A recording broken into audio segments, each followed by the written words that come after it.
Well, here we are. Another ending. Likely not as emotionally harrowing as last week's conclusion to the Fallen campaign, but an ending nonetheless. Welcome, everybody, to Tales on Tap, a place where good friends get together weekly to play D&D. Sometimes we're fighting tooth and nail on a castle floating above Faerun. Sometimes we're in a carnival in the Feywild, trying to expose the corruption of the Fey courts. And sometimes, like tonight, we're in the midst of an asteroid cluster on the outskirts of chaos space, trying to stop the rise of an ancient demigod. What started out as a 4-part miniseries, SpellJammer has become a 6-month-long campaign, my health issues aside, preventing some sessions. Thanks to your generosity at home, supporting us and allowing us to keep this chaotic space voyage going. But now, we're at the end of the line. So before we begin this final journey, let's say hello to everyone, shall we? Hi, guys. Hello. How are we doing? I don't want to do it. No? I don't want to. I really like this campaign. Let's do it. Let's do more. Okay, well, thanks for coming anyway, guys. That's that. That was the end. I mean, I don't know about you guys. I'm still kind of recovering from last week's session. Which was a lot. But we're cracking on for the finale. Yeah, fuck this shit. Okay, Gurgle, you can calm down. You're not ready yet. But Had to, sorry. just to hop into tonight's announcements, as always, we are proudly sponsored by our good friends over at Valkyrie RPG, purveyors of beautiful dice, trays, sets, shirts, and other wonderful D&D paraphernalia. They've supported us right from the start, and we are so happy that they are going to continue to do so going forward into the future. I couldn't recommend more that you go check out their shop over at valkyrie-rpg.co.uk and use the code TALES10 at checkout for 10% off all store-wide purchases, bar subscription packs. It's truly amazing quality stuff and amazing value, and we're so happy to be partnered with them throughout this entire Tales on Tap journey, which is almost up to a year now. Now, I know we're giving you 2 finales back-to-back, but fear not, for you've definitely not seen the end of Tales on Tap. We have a lot in store for you soon. So we have a very special 4-part series coming up next week. Yes? Yes. Next week? Yeah. DM'd by the other Dan of the group. That's what they call me. Not only is this extremely special because this will be Dan's first time in the DM chair, but it's also going to be brought to you by Level Up Advanced 5th Edition. It basically takes the 5th edition that we all know and love so deeply and adds a plethora of abilities, features, rule sets that I know we're all very excited to try out. But I'm going to stop rambling because I believe we have something to show you. No, we do not. Never mind. Yeah, I've had some computer fuckery today, so all good. We will have something some point. But essentially, check out YouTube over the next couple of days, probably. Yeah, next couple of days. But next week, I highly recommend that you stop by and check out these streams that are going to go forward to see how the system works, and also to support Dan as he takes his first step into DMing. Other Dan is trying to figure out directions right now. Everything he's been doing for the past years has been pissing around. He's going to actually start DMing now. Beyond that, we also have a very exciting level 21 shot DM'd by our lovely Natalie coming at some point soon in the future. High level play and pure chaos is absolutely inevitable. And don't worry, we will also be back with another mainstay campaign soon. Character creation and art is underway, and we're so excited to jump into another story brought to you by our regular DM, Dan, that will inevitably make us laugh, cry, shout, leap for joy, and bring us even closer as a group of friends than this past year already has. So, but mainly cry. Mainly cry. I've done enough of that on stream. You've all seen my tears. I'm going to be making lots of ethically questionable decisions. Yay! Throughout the campaign, so I look forward to that. Yeah, but I'm so excited for you guys to join us right from the start of a long stay campaign. We're starting right at level 1, so it should be a lot of fun. Speaking of mainstay campaigns, though, many of you may have tuned in to our finale for the Fallen last week. As I mentioned, still trying to get over it. Don't think I will be able to. But that session is available to watch on YouTube now and also as a Twitch VOD. So I could not recommend you go check that out more. Dan recaps the entire campaign from start to finish at the start. So even if you haven't been able to catch up, you won't be in the dark. You'll get a full run through of what the Fallen got up to, and yeah, we'll be releasing some clips from core moments across like the next week or so. But I don't think they'll do it justice. I really think you should just go check out the session on YouTube. It's a time. But yes, as I mentioned, go follow our YouTube and also all of our other socials as well. They're all linked in the downstairs. Join our Discord if the Discord link's working. If not, let us know. We can sort that out. Look, community Discord. We've got a few people asking questions right now about the Fallen campaign and the impact it had on our characters and everything like that. So if you have any questions for any of us, be sure to just pop that in the Discord and we will try and get back to you as soon as possible. Like, we love engaging with you guys and answering any questions you have. Also, just finally, there is never any pressure to subscribe here at Tales on Tap, but if you can, that would be lovely. But also be sure to give us a follow anyway, because that's free. That's just being a bit nice, you know, just a little button. Just a little button. Okay. But It if you makes can't us so afford happy. It's to, the happy button. it's the happy button. But if We you like can't when you push our buttons. afford to subscribe, there's absolutely no pressure. But also, if you do have an Amazon Prime account, you can link it up to your Twitch account for a free Prime Gaming sub to use each month. So you can either use that on us or other streams within the community. Again, no pressure at all, but it does unlock emotes, potential entries into future giveaways that might be around the corner, and just, yeah, it's just a little support for us. So again, no pressure. But does anybody else have any other announcements, or I managed to cover them? Yes? One more. One more? Only one more. Okay, that's good. Fine. Cool. So for those of you that caught at the beginning of the stream, as Han very graciously mentioned, we have had proud sponsors of this stream since day one. They've been with us from day one and they will continue to be with us right through the future. But we have some very special announcements to make over the next couple of weeks, because we have been working tirelessly in the background to strike up partnerships with some other amazing, not only content creators, but product creators. We are not quite ready to announce who they are just yet, but keep a weathered eye on the horizon, because they will be announced in the next couple of weeks, and you'll find out who is going to be our long-term sponsors for Campaign 2 and beyond. So make sure you keep an eye out for that as well, because that will be announced very shortly. Yeah. All right. So with all that said and done, I just want to thank you all for coming along this journey with us for the past year or so. Grab yourselves a drink, strap into the cockpit, and get comfortable as we embark on the finale of SpellJammer over here at Tales on Tap. Woo!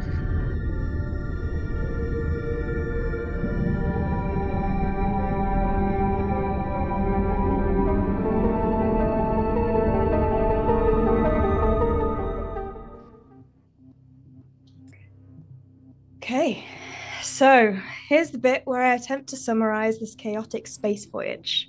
So here goes. Scattered across the astral sea, harboring from various planetoids and star systems, a group of misfits came together. Some fleeing for their lives, others in hiding, others seeking answers, and others just following the orders of their primary user.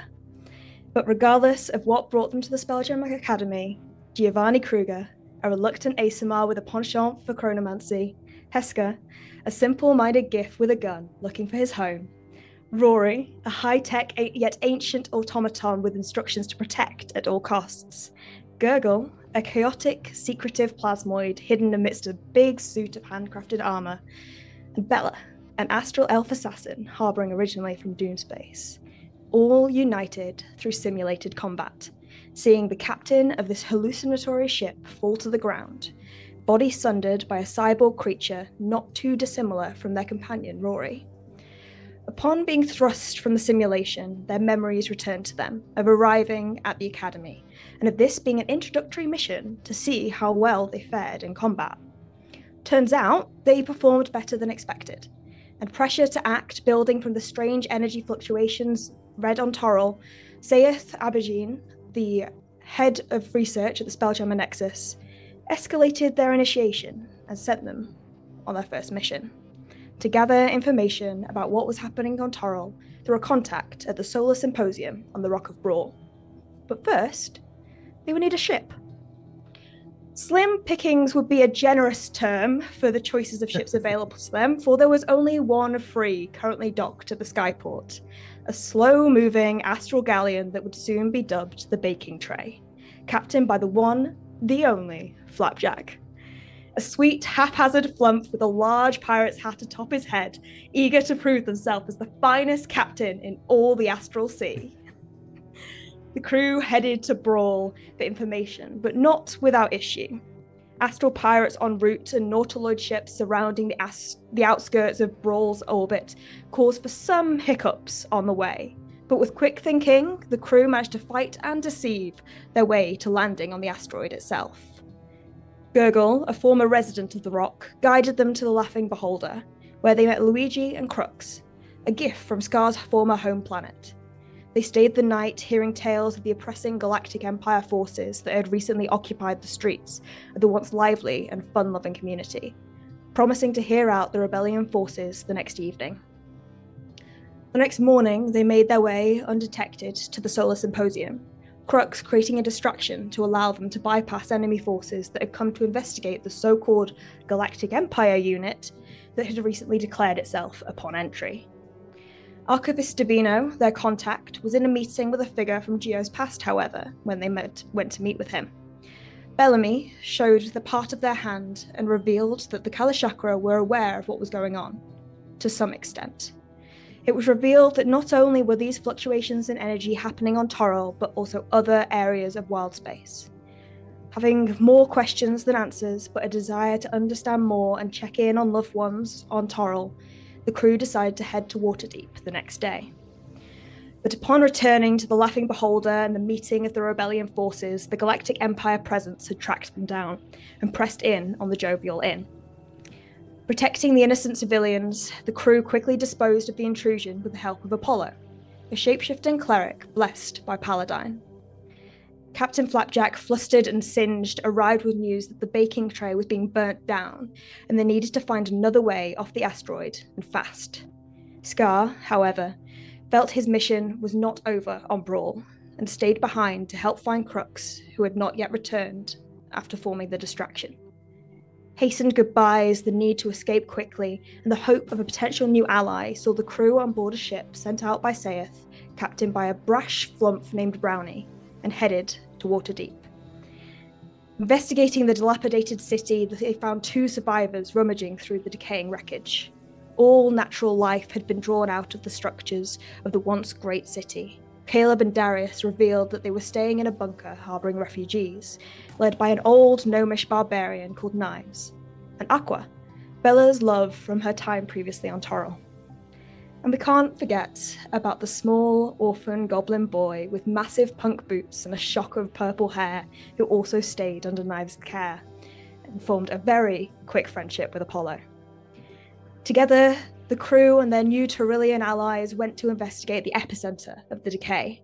They faced hostile astral entities fighting their way down into a chasm deep in the crust of Toril where a solar dragon lay, channeling the life force out of the city itself and sending it out into the universe beyond. Felling the dragon was tough, to say the least, but they managed. As the dragon lay dead, the energy source was disrupted, but the destination still traceable. Chaos space. Another hasty fond farewell to Aqua and their new allies in Waterdeep, seeing the hope return to their eyes as the dragon was felled and the possibility of reforging their city shaped in their minds, they made their way back to the SpellJammer Academy, where an armada was forming to help take this group into chaos space. Brainstorming with Saith led to the revelation that the artifact Gurgle had stolen many moons ago was, in fact, a seeing eye of sorts, forming a connection to a realm in which an ancient demigod had laid dormant for a long time, trapped away by Paladine. But acolytes remain. The energy was hypothesized to be being used to build a bridge between the pocket dimension where the creature had been trapped and the astral realm, giving this creature a way back.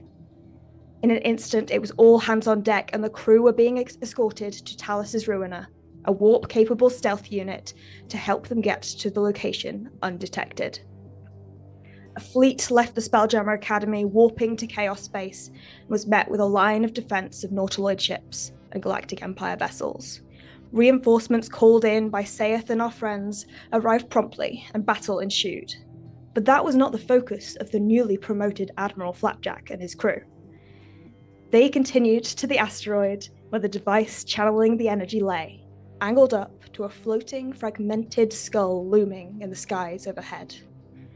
There they found guards. Well, guards isn't the right term. Minions is more apt, and a familiar face from Apollo's past. That of Zarek, a tiefling warlock with an insatiable thirst for power. The doomsday clock ticks towards midnight. Everything stills. So good. Bravo. The tiefling in front of you, who you had previously been fighting, throws his head back. It is time. An ominous, taunting laughter emanates from the artifact as tentacles break through the purple skin. You see Zarek raise a hand, and the intellect devourers that had previously surrounded you all are suspended into the air, brought towards him and absorbed into his form. This mind flayer bulges in size, looming over you all. Time seems to slow as you see this transformation unfold. Gravity seeming to reverse the orbital spin of the fight above you before an endless nebulous fog wraps around the asteroid upon which you stand and clouds your allies from view. Purple static energy courses through the atmosphere. The device remains inactive and stationary for now as Zarek speaks. You have all been a thorn in my side for too long now. Some, more than most. You've taken things that belong to us, things that prevent our master from returning to his full form. Paladine tore them from Illyrion to weaken him, scattered it to the astral wastelands eons ago. He knew he wouldn't be able to be strong enough to defeat my master in his true form. I may have misjudged your strength, however. I will grant you that. The rookies I sent after you failed time and time again, but this one, you see a crackle in space-time as a portal opens at the Mind Flayer's feet, as an elven woman in her early 40s with deep blue hair and angular features, beaten and bruised, eyes foggy, collapses on the rubble at his feet. Who dat? Oh, wait a minute.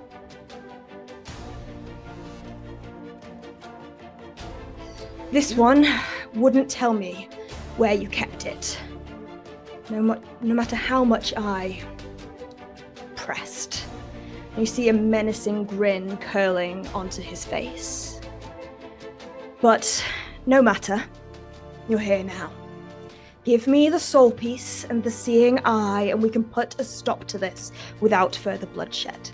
My master may even allow you to live in his new world. I sense intelligence in many of your minds. Would you not want to live in a world where we understand the complexities of life and death to the extent where we could reshape the entire universe and all realms within? The choice is yours. Anyone else think that this dude sounds batshit crazy? Can I take a couple of steps forward as a free action to get beside Geo? I know this is out of turn, but is that okay? Yep, you can. We're going to hop back into initiative order, but I just want to know what everyone's kind of initial reactions to this is. Does Rory recognize this person as... I can't find the Landry. name. Yeah, Landry. Yes. Yep. Okay. Apollo would step forward beside Geo. Zareth, this is not the first time you've talked of another world and gods befitting of not the mantle. Cast aside this foolish dream, or be lost forever in them. Do you not behold what my master can do? He can transform, he can create, he can just as easily destroy Apollo. And as I'm offering you a choice to live. It is on you if you refuse to take it. Well, there's only one god that I want to walk in the light of, and he is not yours. So be it. To be honest, your god sounds sort of like me, so I'm not too impressed. You offer us a choice. You have already made yours. I suppose I have. Very well. And you see him approach Landry on the ground, but we are hopping right back into initiative order. While they're talking, can Bella take the opportunity to stand up? Yes, you can stand up. I will allow you to stand up. You can do that. Oh, I was going to react to him stepping forward, but I won't. Can I? Yeah. I mean, as soon as he steps towards Landry, could I do something? Well, you weren't holding an action to do anything. What would it be? Because she is your primary Fucking hit him. user. You can't hit him. You wait your turn. Okay. No. But hopping right back into initiative order where we left off, Apollo had just cast Fireball, and it is now Flapjack's turn aboard Talos' Ruiner. Amazing. So, Flapjack, Captain, my captain. What the ship can do now. Flapjack. What Captain, my Gurgle captain. instructed him to go on a particular cannon, didn't he? Yeah, Gurgle did. Yeah. All right. We'll go for the energy beam cannon, shall we? That Sure. sounds fun. That one. Do that. That one. Obviously, yeah. So there are no intellect devourers now on the board. They have been absorbed into Zarek's form. Okay. Definitely I've sounded just like a lost Dragon my- Ball Z move.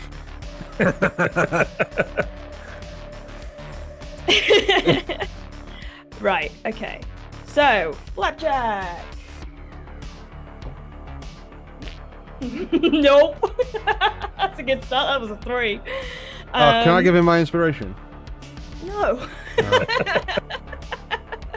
That's not how it works. Okay. Both. So Gurgle, Apollo, and Geo hear the whirring of energy building in a cannon before you just hear a as the beam fizzles out, unable to even be emitted, and you hear. My bad. I'll fix it. Don't worry. And that was that. But we are now back to the top of initiative, which is Rory. So now. Oh hell yeah! You can do your thing.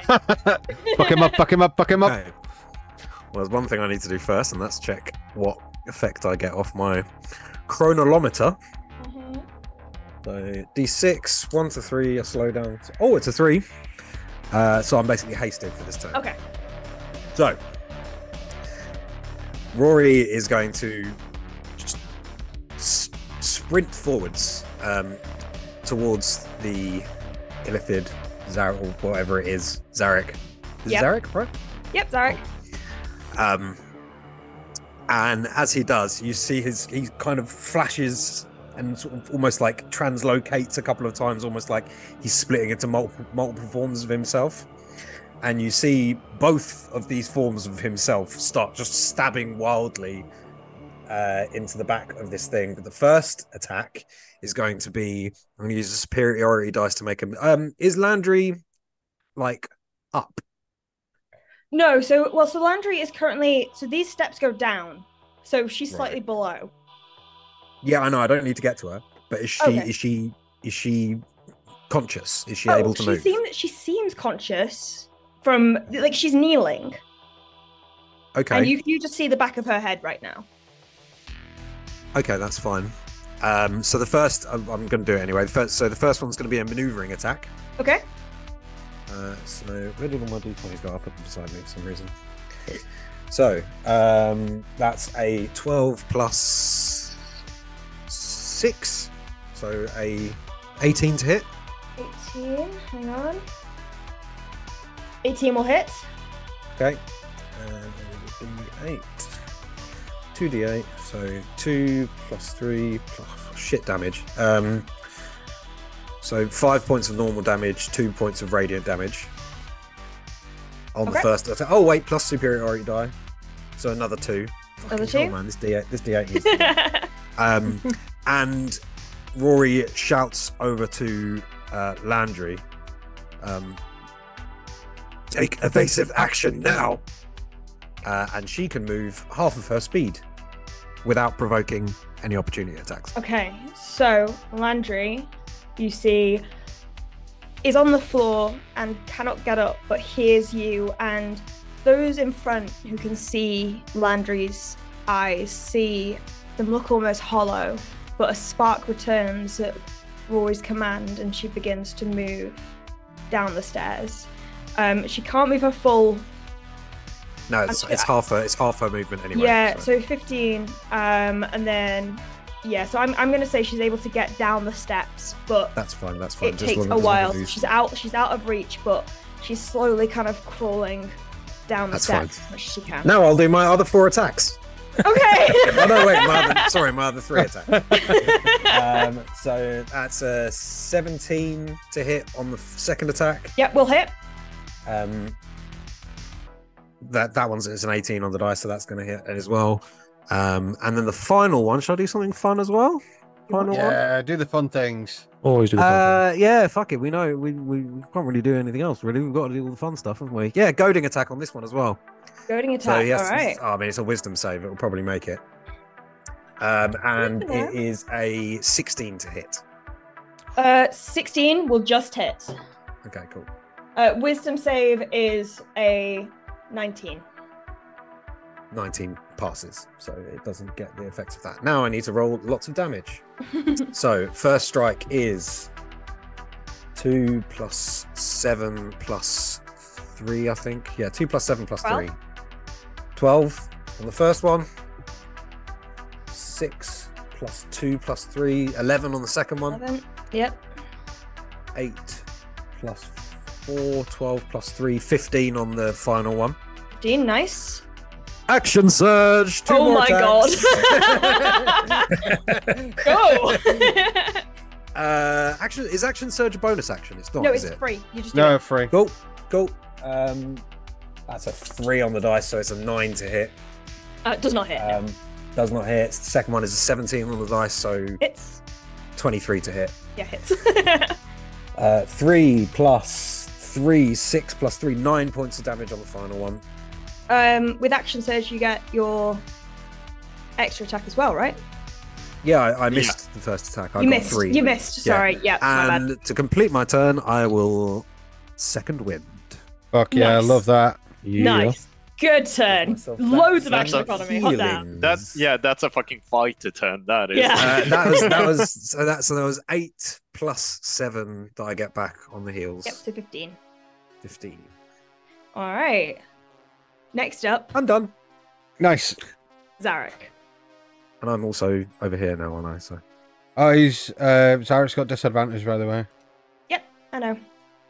Oh, I didn't know if he had. I was just like, because he's a dick. No. What? So Zarek has disadvantage. Bastard. No, he doesn't because he succeeded in the goading. I thought you were talking about the goading. Oh, No, no, he I was just succeeded. messing around. You were just being an ass. Yeah. You see Zarek's eyes burn purple as he casts Astral Calling. Oh. And you see emerging from a crack in the sky this hulking behemoth form, almost like a meteor, crashes in to the asteroid beside you.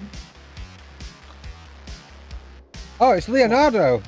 You see a towering, carnivorous-looking creature with a thick, articulated shell covering its back, a squarish head topped with horny protrusions. I didn't really want to have said that.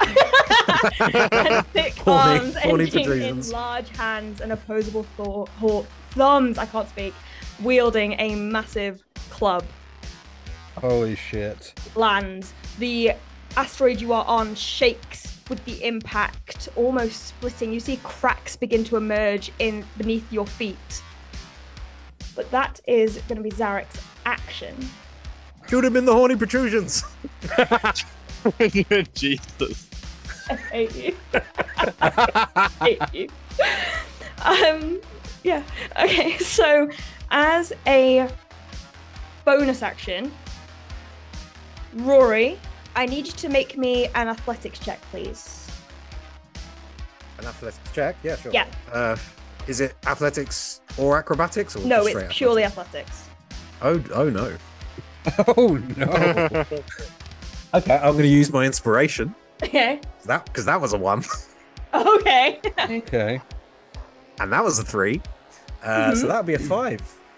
Okay, so you feel almost like from the collar of your armor plate a tugging as one of Zarek's eyes, after having summoned this creature, turn to you and begins to pull you with his mind closer. But it doesn't look like he's aiming for you as a whole.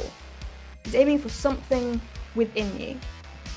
And you feel it pulled closer, and you are pulled right into his space, held by this telekinetic beam. That's right. You are considered grappled. Oh. Okay.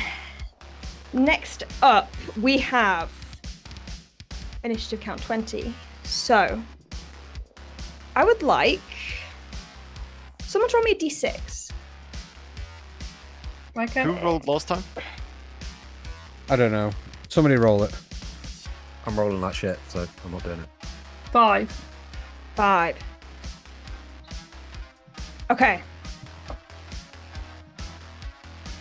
You see the kind of the nebulous gas around you, blocking vision to all of your allies above, begin to swirl in place around this area. I will add it to the map in a 20-foot cylinder, dome. Hold up.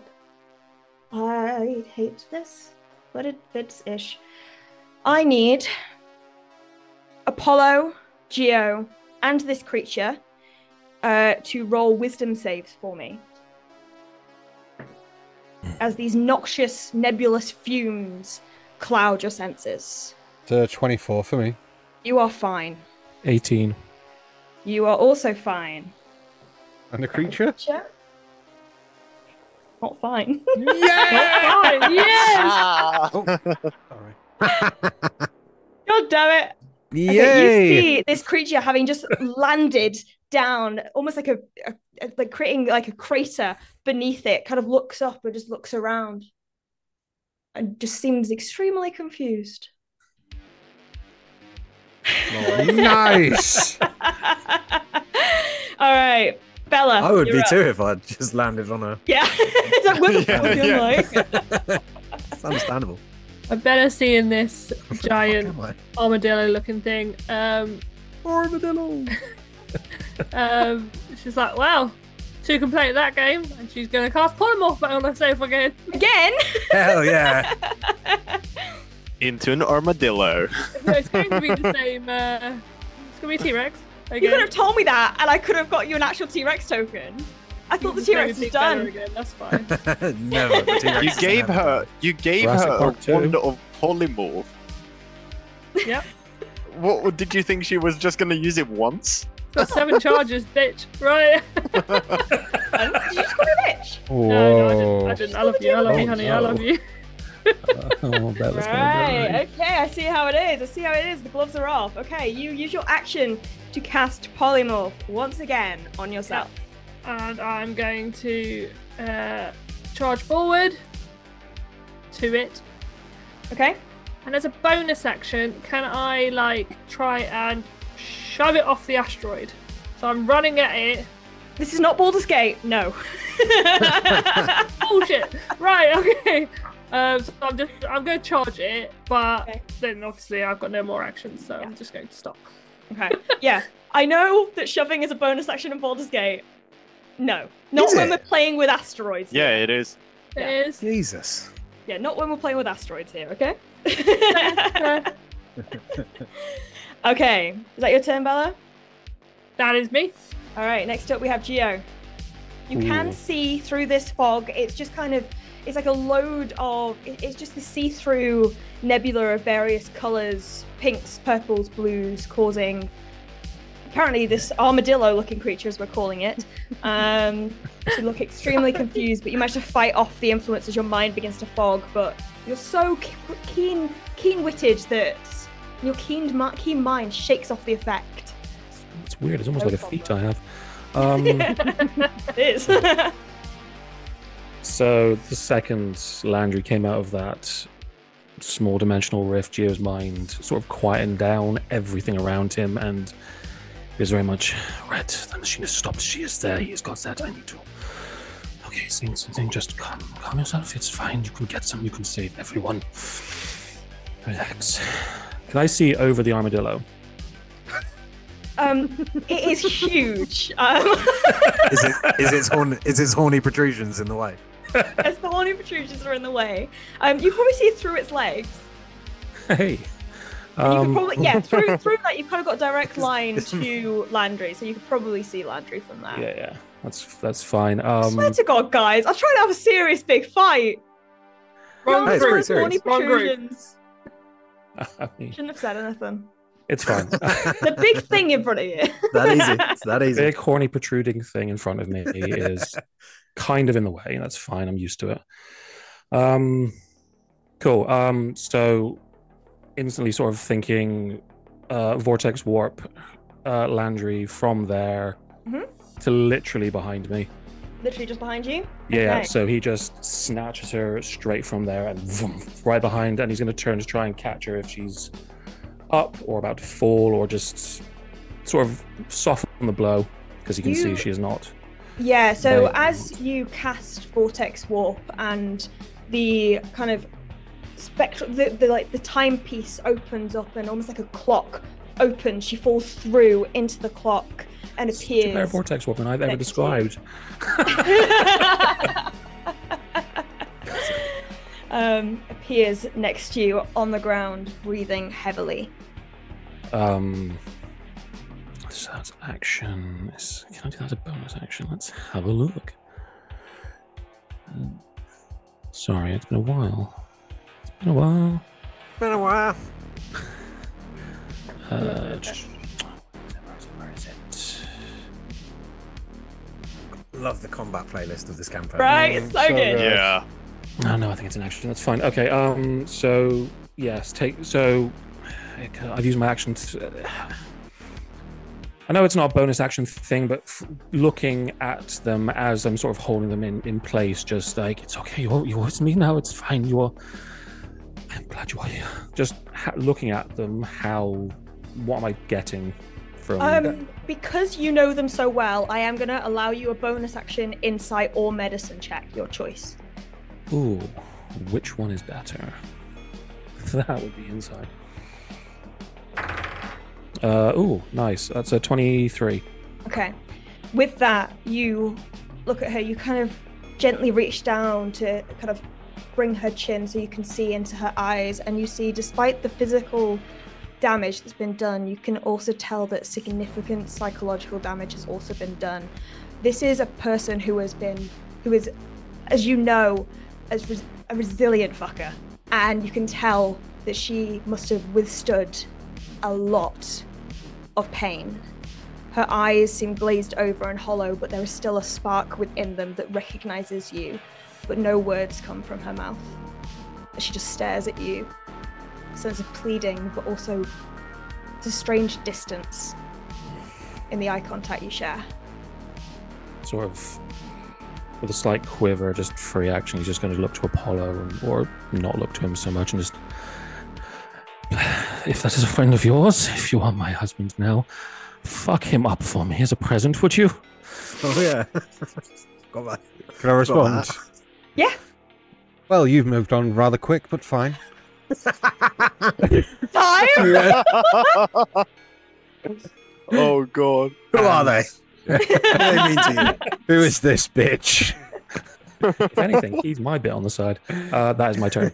Okay. All right. Do I Next mean up in nothing initiative to- order, we have Gurgle. Alrighty. Let's go. God, I've been sitting thinking the whole time. What can I do?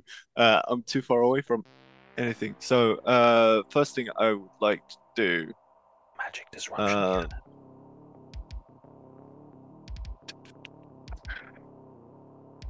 I can't really do anything about that. Because I'm not inside of the ship anymore. I'm No, you outside. just you used your movement to leave the ship. Yeah. Busted.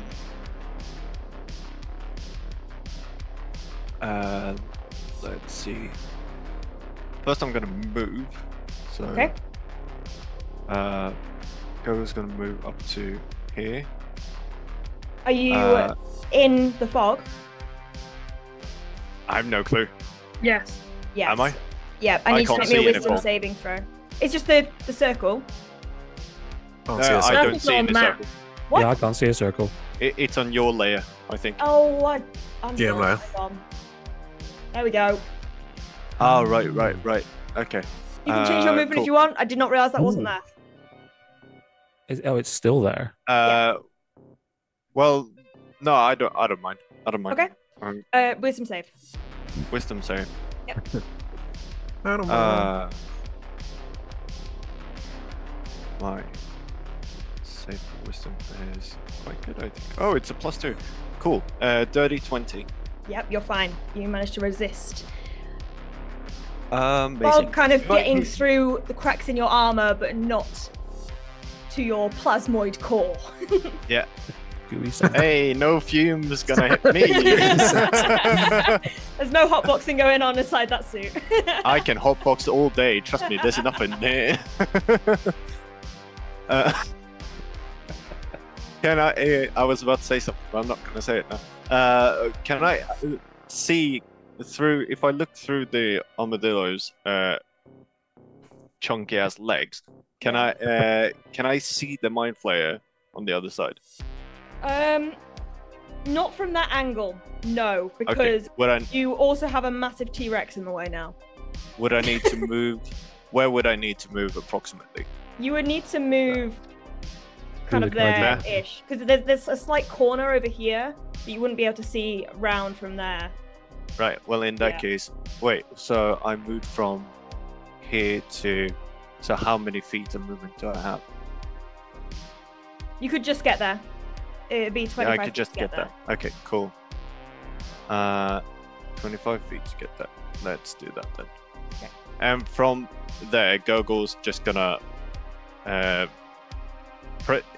obviously inside of his suit, he's just pressing buttons Yeah. and things. But from his shoulder, the big Keskar cannon Yeah. comes out, and Gogol's Nice. gonna aim towards the mind flayer Okay.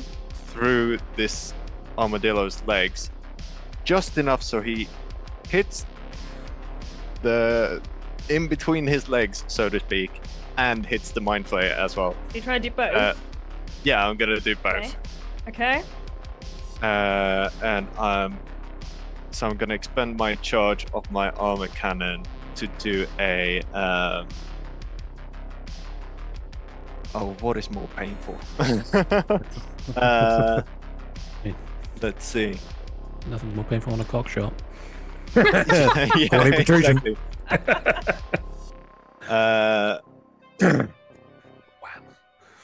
I'm gonna do an acid jet. Okay. So Just because 300. I haven't seen, I don't know the nitty gritty fine details of this cannon.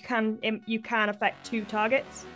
Yeah, it's essentially a lightning bolt, but but acid instead. So each creature in the line must make a DC 15 dexterity saving throw. Okay. Or take acid damage. All right. So what's the range? I assume we're fine. 300 feet. Oh yeah. Okay. Actually, with that, can I line it up so that I also hit the machine? Is that possible? Is the machine large enough for me to hit that as well? You kind of. I mean, you technically could.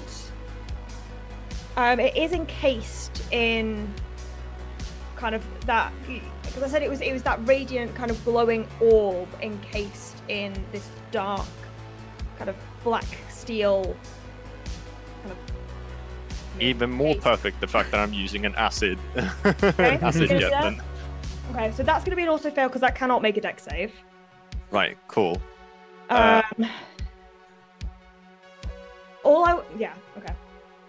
This is what you wish to do. You may do it. All right. So dexterity save for Zarek is going to be a 15. Meets beats. Okay, and then for the creature is is a 10. Okay, fails. Fails. Cool. So let's see. Someone count with me, because this is 4. Actually, no, yeah, it's just 4d10. 8, 10, 7, 25, and a 2. 25. 27 on a fail, and then on a success is it half? Yeah, half on a success. 13, and then the device takes the full 27 of acid damage. Yeah. Of acid damage. Yeah. Okay. This is like a nuclear reactor breach now. You see, Yeah, and as this. That's why I said if that's what you want to do, that's what you want to do. You see the creature in front. As you blast through its legs, the acid kind of hitting both sides of it, it simply drips down onto the floor, having no effect. balls. But you see that Zarek does take damage from that, and you see the steel casing begin to corrode slightly. Not enough to expose the interior, but it has been corroded. Seeing the creature not taking any damage, Gogol's just gonna look up at this person or at this thing and go, You're a weird motherfucker, aren't you? That's the use. and yeah, I think that's all I can do because I already have my defenses up. So yeah, Okay. that's me. That's Gurgle. Okay, so next up is said weird creature. Uh-oh. What is Who? it? Just so we know, so we stop calling it an armadillo. It's a Braxet. Nice. It's an armadillo. Geo would know of this creature. Okay. But yeah, it's a Braxet. Okay, so the Braxet is going It's a to. Brexit. No, no, not the Brexit. Yeah. Kill the That's what I wrote. Brexit. That's what I wrote down. We're fighting Brexit. Okay, yeah. We're gonna Yeah, do we that. really are. You see a slight green glow from within the stomach of this creature begin to build and build and build, and acid spew from its mouth. I need 15-foot cone. Ooh. That's going to be Landry, that's going to be Apollo, that is going to be Geo, that's going to be Gurgle. Right. To make me Constitution saving throws, please. Okay. That's rough. Okay. That's not my strong suit. 17. 17, okay. 14. All right. 13. 13. Okay. Apollo, you save. The other two fail. Is Rory doing something? Oh, I thought you were saying something. I was going to, but finish what you're saying. I'm gonna use my reaction to cast Absorb Elements on myself. Absorb elements, okay. You cast Absorb. Nice. Okay. No. So who took damage in that? So it will be Apollo, Geo, Gurgle, and Landry. Okay. Go ahead. Alright. Sorry, that's a 16, not a 13. You Can't still save, fail. right? Yeah. You still Okay, fail. fair The DC was Damn. 17. Oh my god! Sorry, throwing dice everywhere.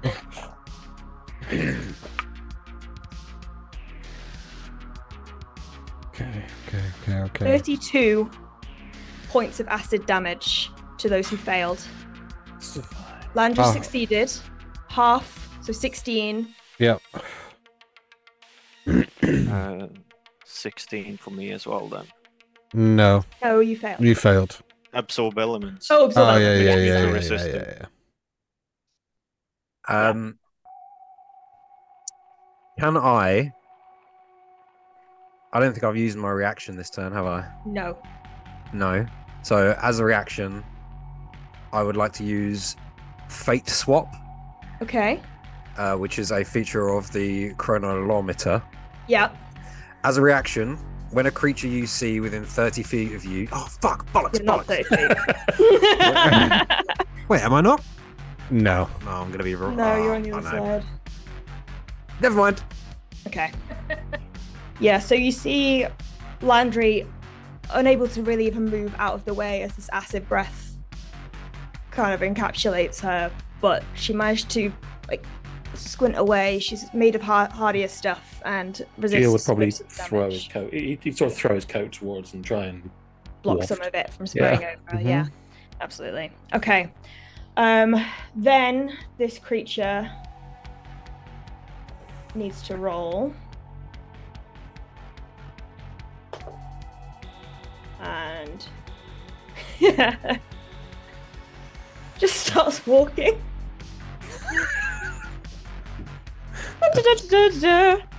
Just starts walking that way.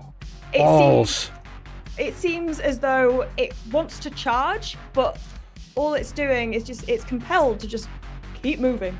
Is it walking away from me then? He is, and because it is technically of his own volition, even though he is confused, both Gurgle and Geo can make, and Bella T-Rex can make opportunity attacks. Fuck yes! Because the confusion spell has messed it up a bit. Bella's gonna go for a bite. Okay.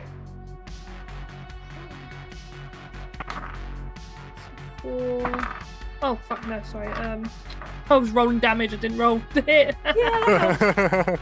At an 18 plus 10. So 28? 28 hit? Mm-hmm. Yeah, okay. Yeah. 22. Hits. This counts as a reaction, right? Yep. Cool. I cast a spell. Warcast. Okay. Wow. Ow, right in the kisser. 9 points of thunder damage. 9 points of for me. thunder. Gotcha. 37 points of So how many? piercing damage. How many? 37. 37. A piercing. Nice.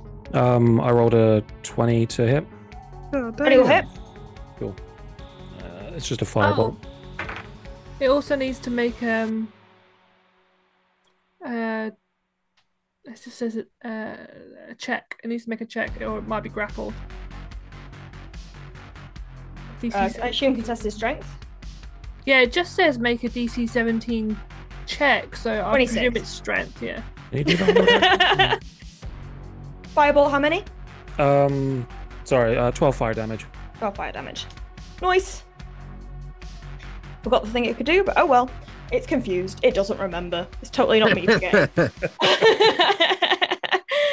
Okay, next up, Apollo.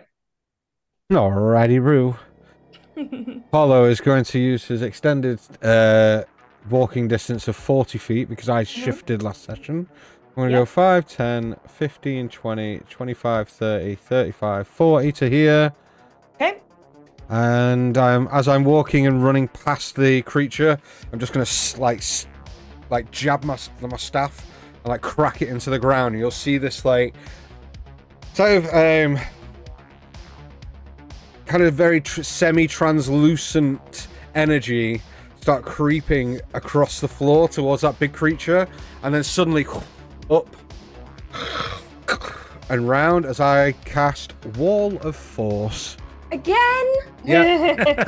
Nice. And I'm going to cast it, and I'm going to do that Remain where you are. around it. Okay. Like that, because I don't like the fact that thing's on the fucking field. I don't like the fact that you have Wall of Force. I like that. I could, if it makes you feel any better, I can only cast it 2 more times now. Look at her face. You gave him the staff. You gave me the staff of power, mate. This was I all. didn't realise you could do Wall of Force with it. This is all you, babe. You did the thing. So that's my action, and that is some of my. Hold on. Yeah, I could probably get there with 40 feet. Then I am going to. What am I going to do? Perfect example, by the way, as to why we are banning Wall of Force in the one shot. Oh, are we? Yes. We're not. Wait, what? No. Wall of Force is fine. I think you should ban it. As a DM, I think you should ban it. I'll have a little look at it. The thing is, you ban Disintegrate. You should probably ban the spell that stops Wall of Force. Yeah. Yeah. I'm just going to regain a spell slot with my bonus action, I think. Okay, you do that. Nice. Oh, in fact, no, I don't need to. Okay. Free action, just kind of like hold. After I stamp the staff down, I'm just going to kind of hold it towards Zareth and go, well, this has been a long time coming. Why don't we turn that fucked up face upside down? That's all I'm going to say. Okay. Next up, Oisty. we have Flapjack. Hey! Admiral Flapjack. I have walked right in the way of where he is going to. 07's in the chat. Yeah, you kind of are. Yeah. Admiral on that's deck. fine.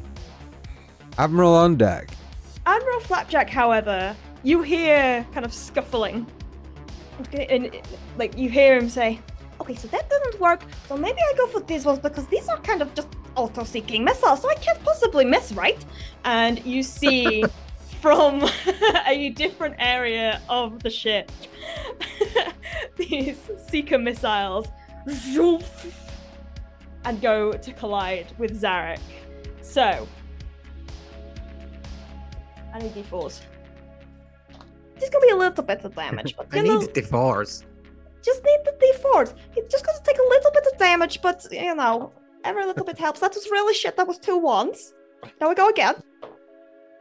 Okay, this is going very bad. I like to think that this is the commentary we're hearing over the. Yeah, 1,000%. Yeah. Oh boy, Flapjack, that's 14 points of damage. Where did Mickey come from? Yes! Oh boy! Oh boy! Oh boy! Yeah. But Who did Flapjack that? is gonna remain Do that again. there. Was that you, Evan? That was amazing. Fucking hell. I've been to Flapjack's Disney gonna World. Remain there. We then have Landry, Oh. who has nothing on her, simply got torn clothes, and sees this unfolding and looks towards you, Geo. You see a bit of clarity return to her eyes.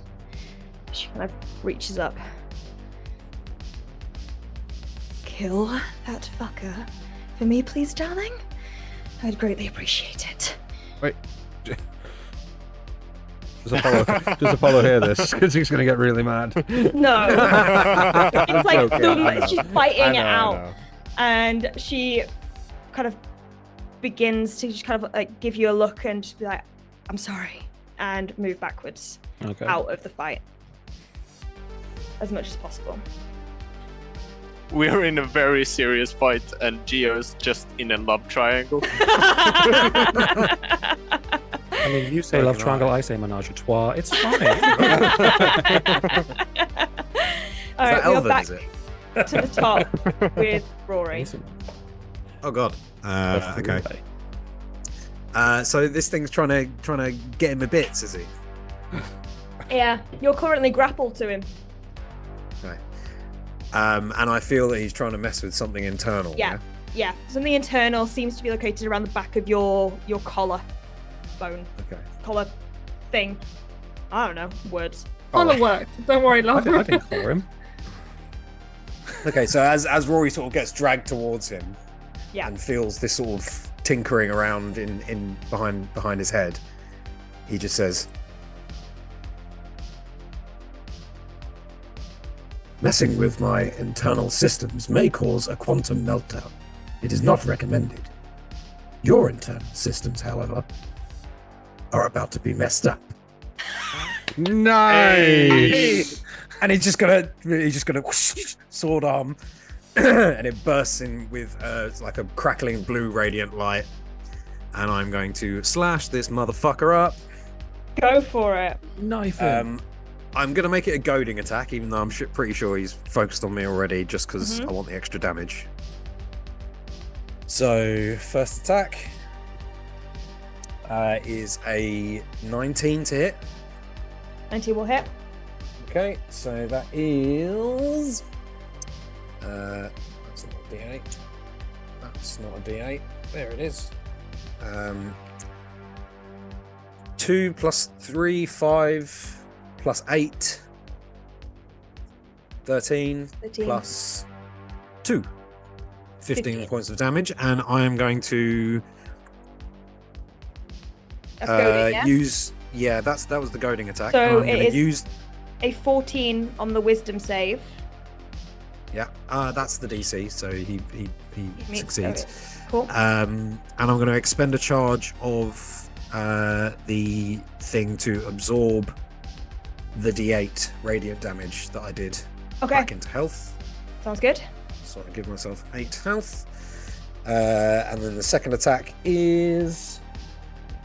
Can't see what that is. 7 plus 6. 13. 13, I'm going to add a built for success onto that for another 3. So that's 16 to hit. 16 will not hit. Oh, bugger. Okay, well, I mean, that's... and would it be an action to break from this grapple that I'm in? Yes, it would be. Okay, so I can't... I can't move, like, sort of around him or anything like that, can I? Yeah. Okay, yeah, I mean, that's pretty much all I can do, then. Okay. So, after your turn, Zarek is going to use a legendary action to Psychic Drain. I need you, Rory, to make me an intelligence saving throw, please. Is this a spell or is this a... This is an ability. Different. Bug. 2 seconds. Let's mark off my built for success. Okay. Intelligence, yeah? Yep. Natural 20. Yes! For a 25. 25. Oh, yeah. Okay. You take half of 7, so 3 points of psychic damage. Does he like bite onto my salt lamp or something? Licks my salt lamp and goes, You know, imagine it's like Zoidberg on the glass in Futurama. Or like when you put like salt on octopuses and then their things start crinkling up. I imagine if his you see this face tentacles kind curl of back, reach out towards you, but because you're so close to it, it does touch the salt lamp and begin to kind of crumple up. But you do see that some of the energy expended and damaged and dealt towards you is regained back into him. I say that it's 1 point. But, a little flicker of life goes back into him. Okay, now it is Zarek's turn. Okay. And Zarek is going to... Where are we? Hang on, 2 seconds. Just need to do some quick maths. 60. Frequent maths. 60 foot. 60 foot. For some reason, I've got this little thing here that is blocking my view from everything. Let me just reload roll 20 for a second. It's not ideal, is it? No, I can't see the bloody battle map. There we go. Okay, I'm back. So, 60 feet. Yeah. Alright. It's going to Mind Blast. So, psychic energy is emitted in a 60-foot cone. I need... I'm going to counterspell that. It's technically a Mind Flayer ability again. Is the thing. I'm not going to do that. Unfortunately, it is a Mind Flayer ability. You notice that of all the Nautiloids and Illithids you've read about and know about over your years, something about this form is a hybrid in itself. It is both Zarek and a Mind Flayer combined, it would seem. Still regaining and maintaining the sentience and the abilities that Zarek in his tiefling form had, but also having gained some additional boons, shall we say. But for the Mind Blast, I need everybody except for Rory and Landry. Hey! I believe. Yeah, I'm not good with cones. Further away. Hang on. They're further away, should I say? Yeah, we're fine. Yeah, everybody except for Rory and Landry to roll me intelligence saving throws, please. Clearly, that's my speciality. Same. Oh, fuck. I am going to use my ability Favored by the Gods. Okay. Because I only rolled a 12. All right. So I'm going to get my 2d4 and add it to it. Which is great. So that is +6. So 18 for me. 18? Yeah. Bella T-Rex? 5. Actually, it's probably less than that because I have to use the... Yeah, it's -4. You got 1. I got 1. This T-Rex isn't really paying off for you, is it? No, they're not Oh intelligent. shit, yeah, the intelligence score. Fuck. Oh yeah, no, you're a T-Rex, aren't you? I'm not gonna do Yeah. Geo? that. 24. 24, you're fine. Gurgle? Whatever 16 plus 7 is. Yeah, you're fine. Okay. 23. So, wait, sorry, Apollo, what did you get again? It was 8. 18. 18, yeah, all right. So you succeed. Everyone succeeds except for Bella T-Rex. B-Rex. B-Rex. 22. Okay, so those who Bellatrix. succeeded take 11 points of psychic damage. 11, yeah? Bella T-Rex, you take 22 points of psychic damage and are stunned. But they're both a kilogram. Okay. I would now like to use Fate Swap. Okay. A feature of my chronolometer. Yeah, as a again, reaction- 30 feet. Yeah, as a reaction. Yeah, you're 40 The feet creature- away What, from...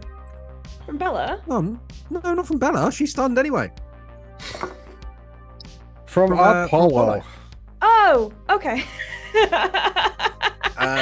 Um, Yeah, you're stunned, but Bella, you can make a save at. Let me check. At the end of each of your turns to end. Fine. okay, so the Fate I'm Swap. sorry. It's okay. The creature you choose, that creature gains an additional action if it's the creature's turn, or it can take an action immediately, even though it isn't the creature's turn. All right, So, Apollo. Seeing Apollo's clear vendetta and connection to this thing that's now fucking up his friends and his users, and in this beast's grasp, Rory just kind of, his head sort of cocks to Apollo, and the chronometer that's been installed in him kind of shifts a little bit, and Apollo, you feel yourself almost break apart in time, where you're present twice in the same moment, both your reaction to what just happened and the observer, and you in the observer's mind watching that happen can take a reaction to do an action against. Okay. Well, with that action, it's going to be what it's. I don't know if this is going to work. But I need him to. It's just an action though. It's not turn, so you can't move. No I bonus know. actions. I need him to make me a wisdom saving throw. Oh, risky. Yeah.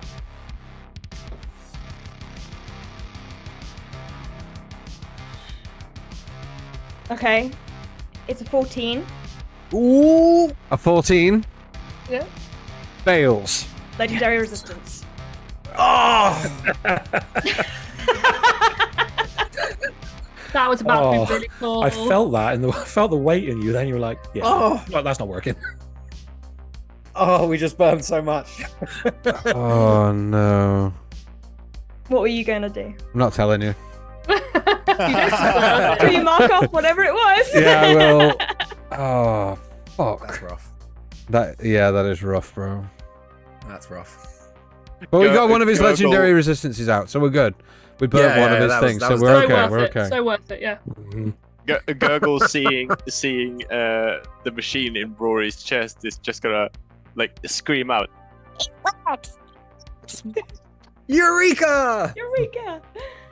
like evil laughter, and then when he sees that it doesn't really work, he's just gonna say, Oh, well. It doesn't work that well. Oh, sorry. I need that other creature to make me a wisdom saving throw as well. The Yeah. You're I assume it can be targeted despite the wall of force. Yeah. It's only physically. You just physically can't. Awful. Amazing. Because of where it's currently stood. Oh, wait there. Sorry, let me. I'm gonna have to draw. It works again. 1 second.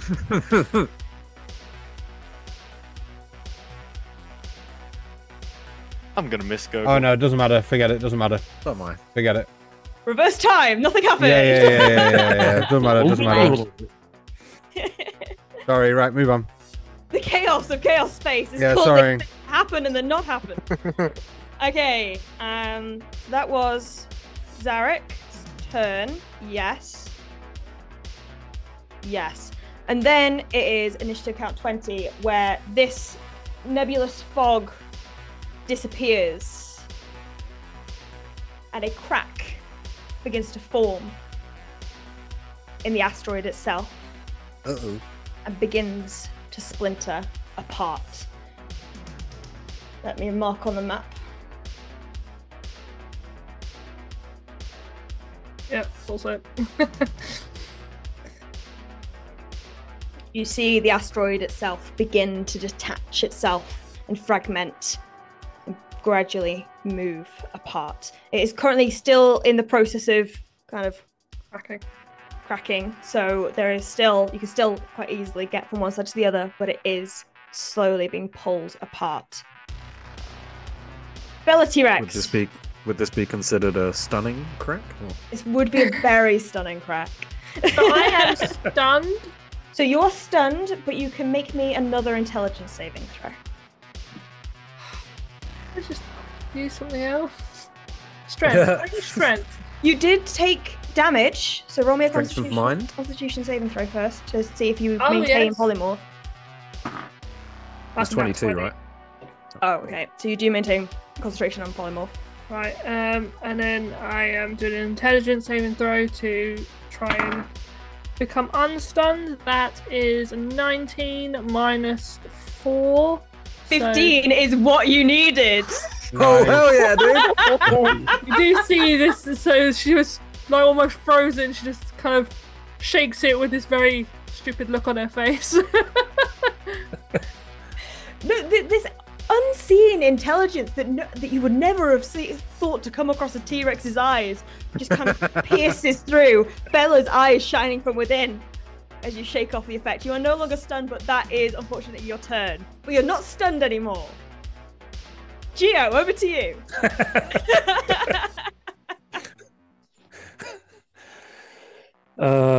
Okay. Having watched Landry sort of crawl towards the ship and get out of danger, as it were, Gio's just going to sort of, free action, just sort of point towards the ramp up and just go, get inside. I will sort this. And he throws off his sort of blue duster jacket and folds the little glasses over, and in one of the rare instances where you see his eyes, he looks towards Zarek, and in his calmest rage, he just sort of, you are a bygone thing from a dead era. You are trying to rebuild the past, and I won't let you. You have hurt my friends. You are trying to take over my best friend. You are going to die here. Your plans are going to fail, and I'm going to make sure I'm the architect of your death. Woo. And as a bonus action, I am going to use, what's it called? Vicious mockery? For real? No, I'm going to use my radiant soul. So as he was talking, you see these sort of bands of light come into like an X shape across his face as these little eyes all open, and these sort of like arcane energies around his head. Wings spread from his forearms, his legs, his back, his sort of lower back. They sort of curve around into this angelic form. As with a fair amount of speed, at 30 feet, he's going to essentially fly up 5 feet and then launch forward 20 to about, no, actually, I'm going to go up 10 feet and move 20, so to about here. Okay. Off the ground. And then he's going to pull the staff around, and with his transformation, the staff seems to be glowing a lot harder now that so he's got the sort of the radiant time energy flowing through it, and he's gonna he's gonna slam it into the air, and you just see this small ripple of energy appear in the air, and next to Zarek, just this pitch black orb just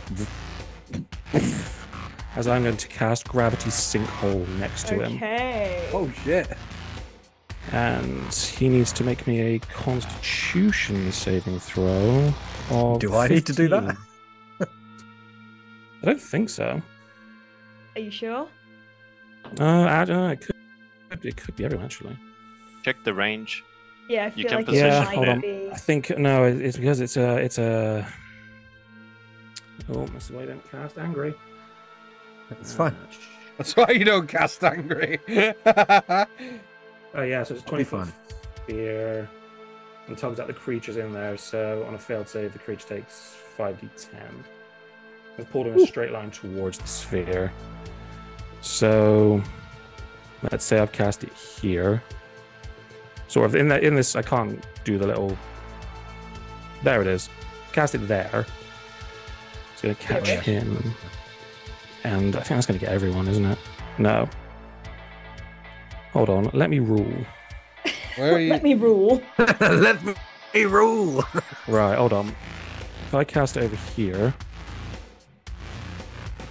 No, why? Sorry. I got 2 into the moment. You'd have to do it like here, mate. Yeah, the map doesn't align with the grid, unfortunately. Okay, yeah, so if I do it around. So it's a 20-foot sphere.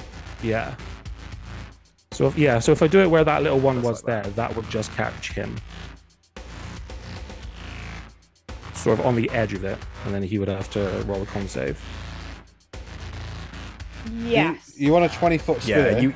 Yeah, you wouldn't be able to get both of them without also getting Apollo's. So Yeah. it would just have to be Zarek. Yeah, that's fine. Yeah, I'm not trying to get the creature. I'm just trying to get Zarek. Oh, Okay. I know. Yeah, you can do that. Yeah. I thought you were trying to get both. No. Yes, I you don't can do need that. a Pokeball. That's fine. You could cast it like there. Okay, so Zarek needs to make a Constitution saving throw, yeah? Yes. Yeah, rolls a 4. It's Hey. going to use a second legendary resistance to resist, but still takes half damage. Yes. Okay. Nice. So that is That's 2 down, guys. 2 down. Gonna take this guy. Of Right. 2? So that is When you like to know, weather boy.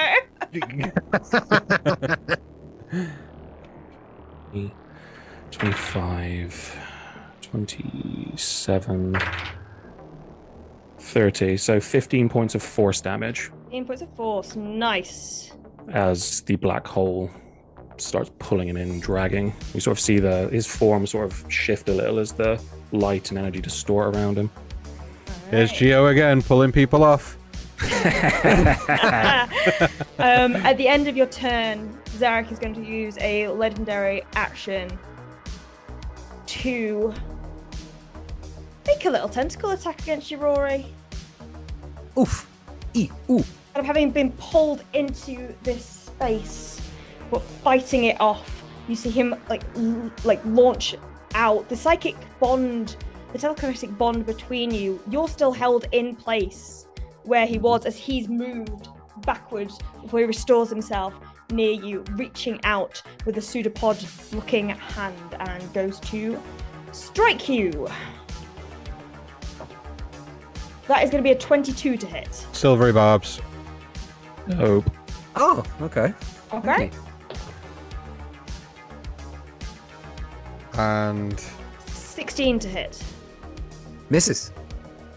and I will give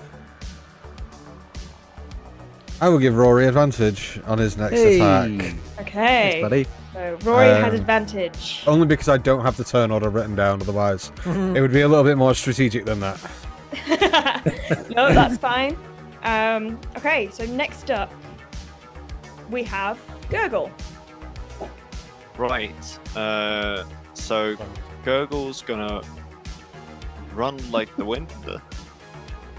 Let's see. So, because it's not to grid. Oh right, you can't see where I'm pointing. So. Yeah, I can.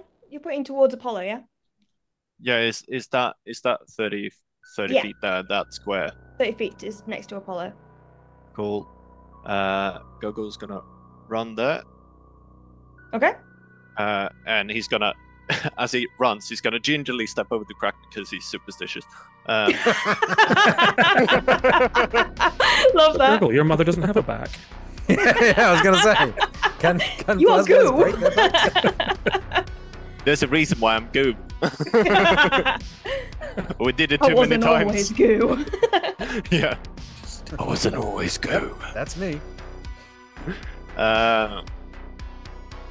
And then Gurgle's gonna, let's see.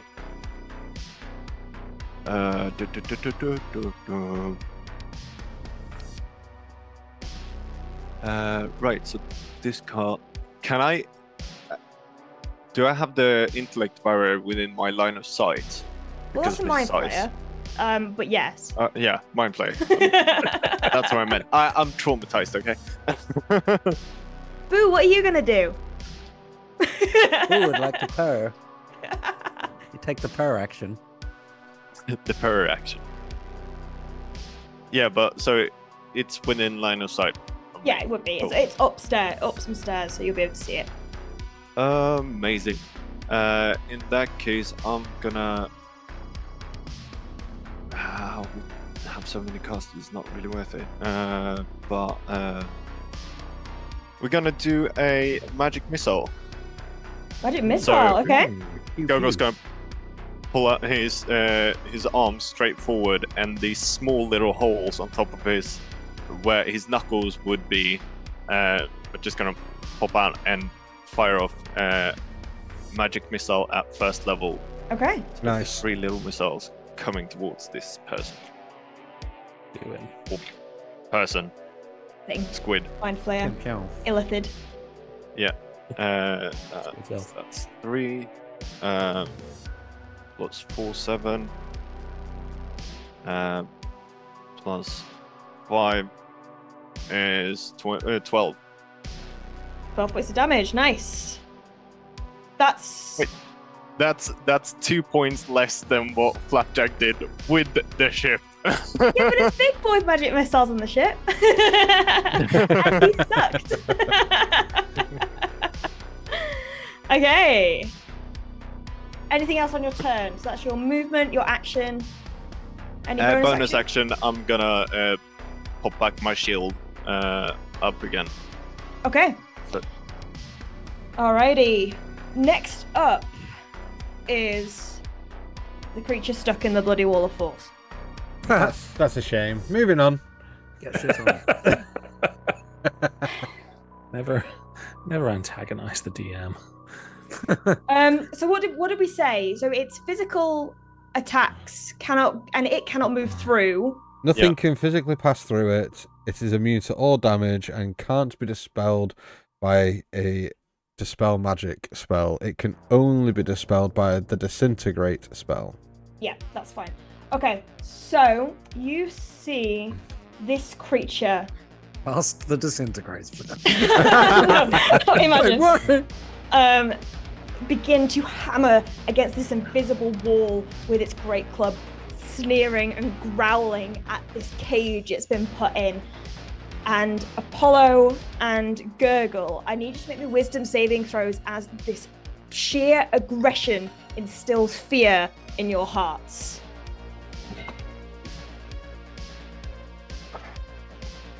No, it afraid of doesn't. Fuck all. 27. Oh, no, you are fine. Not a problem. He's the trainer who caught it. He's fine. Yeah. I will battle it. I'm afraid of fuck all, I hope, because I only have a +2, but I rolled a nat 20, so... You're both fine. You just see this creature trapped in a cage, and while fear, the instinct to be afraid is strong, you manage to shake it off knowing it can't get through that. That's stuck there. And you export it. That feels like something Gurgle would do, let's be honest. Absolutely. Alright, next up we have Apollo. Okay. Is your gravity wall thing, is that still there? Oh Gio? no, it's gone. It's just a one-time thing. Dick move. Take a step. Knock on free action. Knock on the wall of force. Wave. Sign up here saying do Don't not tap touch on the glass, glass. please. Yeah. But I'm gonna go like, and just like rub it a little bit, and then wave at the creature, and then Or a dick in the breath. I love how he said. I love how he said wave at the creature and did this. yeah. And then.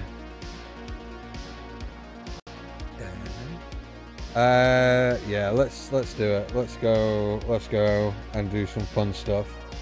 Yeah, cool. Let's get him to make. In fact, I don't need to make him to make me anything. Oh, do I? Sorry, I was not prepared for this. 1 second. The turn does come around every Yeah, turn. it's pretty regular. I know. It was a good attempt. I am going to, because this I think is big brain play. I'm going to cast Bless Okay. on Gurgle, Geo, and Rory. And because I cast Bless, and I have the voice of authority, Yes. and I've cast a spell that targets an ally, that ally can use their reaction immediately after the spell is cast to make a weapon attack at a creature of my choice, which is Zarek. Now, we did say that guns could be used as this if it is a ranged weapon attack, right? Yeah, we did. Cool. I've chosen Geo. I know he's got spells, but I would like him to have Bless because of magical abilities. But Rory, Gurgle, and Geo all have... Oh, wait. No, because if I can cast this at a higher level, I can get Bella as well. We all just go... Bear in mind, Bella is currently a T-Rex. Yeah, but... Doesn't have a gun. Yeah, but that's fine, because if I cast it at 3rd level, all of us can be blessed. Mm-hmm. T-Rex already are. Alright. So we can all be blessed. So I'll cast it at So 3rd blessed. level. So blessed. and we can all make a weapon attack. Weapon. So, who's going to go first on that weapon attack? I'm closest. Yeah, I'll let's take a do stab. Rory first. Cool. That's a 16 plus 6. That'll hit. Okay. That's Oh, plus your bless, but yeah. 7 points of damage. 7 damage. All right, let's go for Gurgle. All right.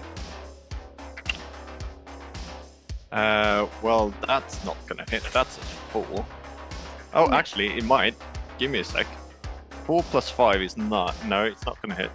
Oh wait, I have advantage on my next weapon attack, don't I? So I should have rolled that Yeah, with you advantage. do. Let me see if I crit. Run on the floor doesn't count. I didn't see it. I didn't crit. I was very close though. Okay. So, doesn't hit with bless? Yeah. No, that doesn't hit. I assume because the highest I can roll is a 13 Yeah, no, won't with hit. plus. Geo, I don't have any weapons. no, and Bella is a T-Rex. Yep. Okay. And I am Let's go. I am foregoing my reaction because I want to keep it for other things. Okay. You do that. Yeah, I will. Next up, if that's the end of your turn. No, it isn't. Okay. I'm going to step right into the face of. I'm going to stand here to give Rory flanking. Okay. And I get right up in this fucking thing's grill. And bonus action, get my spell slot back from my silvery barbs before. All right. You do so. After your turn, Zarek is going to use a legendary action to cast Psychic Drain on you this time, or to use Psychic Drain. So I need you to make me, this is Apollo, I need you to make me intelligence save, DC 15. What did you say, DC? 15. Oh, I got a 16, that's cool. I thought you said, nice. yeah. Cool. You take 4 points of psychic damage. You Save. have no power here. Okie dokie. Oof, you guys are taking some shots at this guy. All right. Next up, we have Flapjack. Flapjack! Little sheep. You know what? Let's just do the seeker missiles again and hope for the best, shall we? Yeah, why not? Yeah, why not? not? Yeah. Yeah. Oh, this is better. In the voice. Do the voice. Yeah, You're breaking my narrate it. immersion. That would be 18 points of damage from the missiles. What Very level nice. is that again? It would be third. Third. Nice. Listen, he's just a little guy. No, He's but just a that's little really guy good. with some That's really missiles. good damage for a third level magic missiles because of the D4s. Captain by the ship, captain. Yeah. I think the ship's like 5th level or something like Trying my best. I don't know the ship well. It is not the baking tray, but I'm trying. Landry uses the rest of her turn to get aboard Talus's Ruiner. Just fucks The- off. Fuck! The Have fun with Um, your new husband. The asteroid upon which you all stand cracks further, and there is now a 10-foot gap between the two sides. Ooh. that. But you know what? I think we'll use that moment to take a quick break, shall we? Zarek is looking pretty beaten up from the slicing attacks from Rory, the Carving into pull- this motherfucker. Yeah, the gravity pull from Geo. You are all blessed by Paladine, and All we need. there is currently a dysfunctional but now slightly corroding device Ah, shit. on the tip of the asteroid. But with that, we're going to take a quick 15-minute break. Probably back around 7:45, probably just a bit after that. But be sure to come back and watch this unfold and see if these guys can save the universe. I have a feeling they might be able to, you know? I think they've got this. It's never too late to fuck it all up. Who knows?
Yes, go.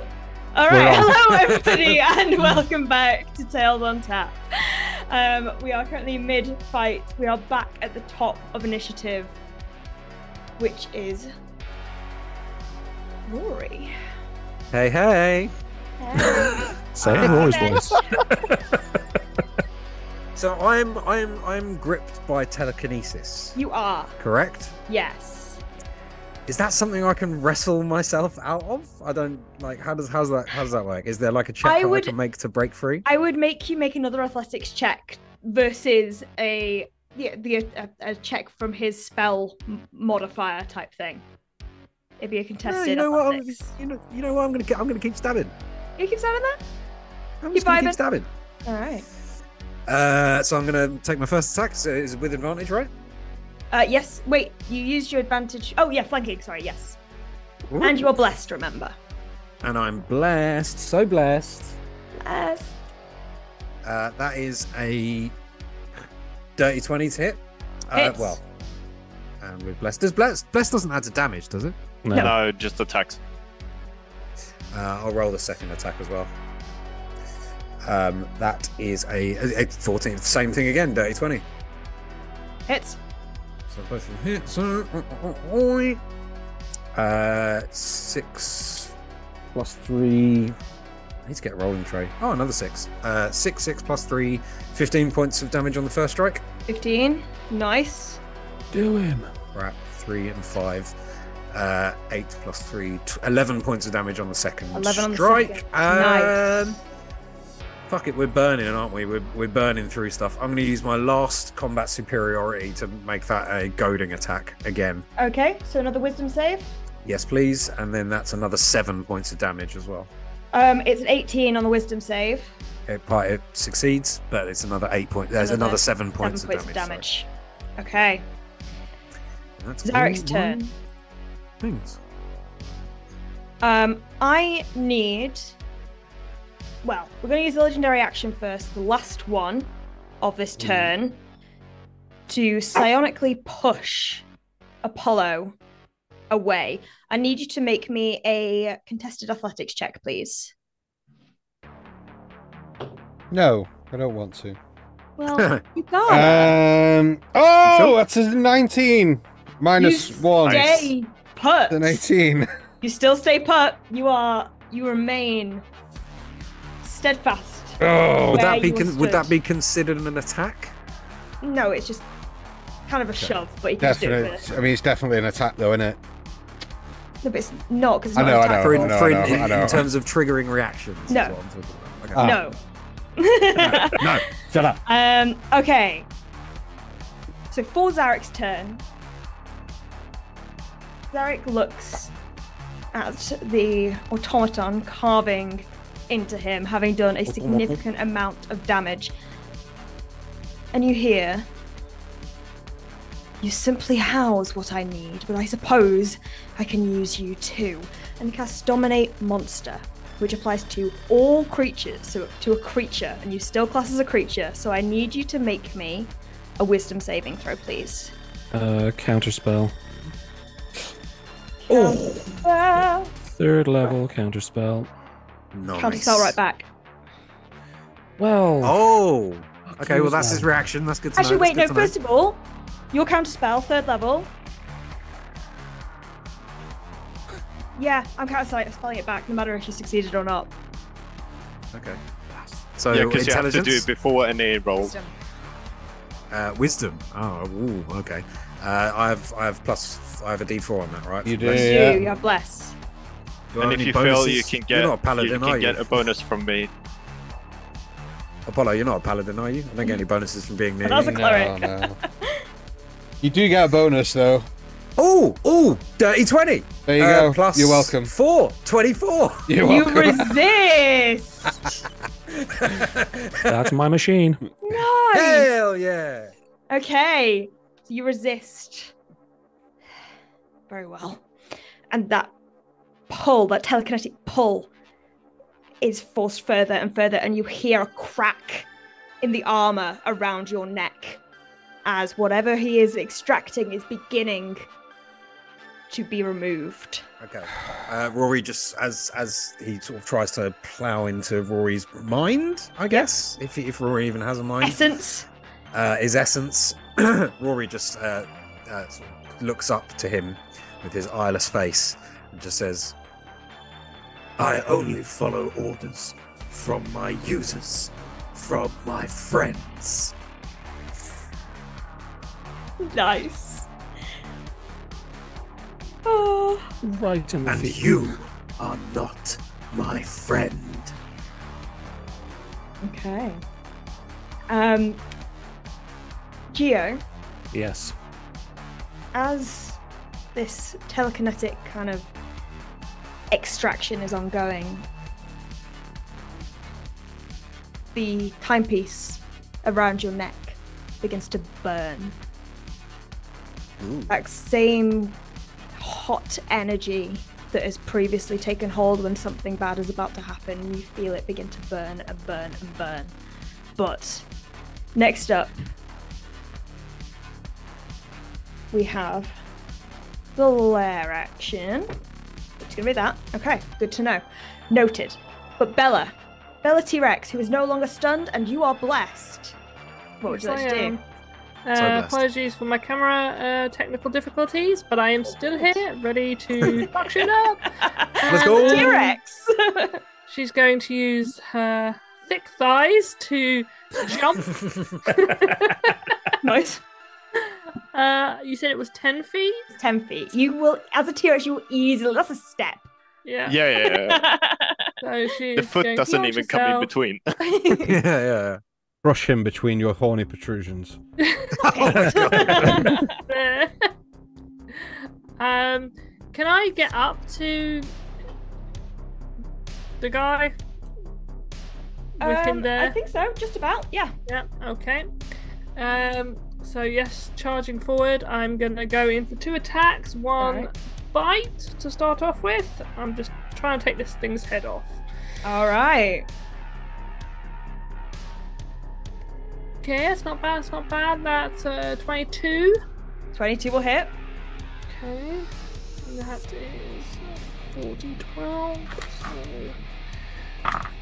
it's 8, 12, 10, and 11. 8, 10, 12, and 11.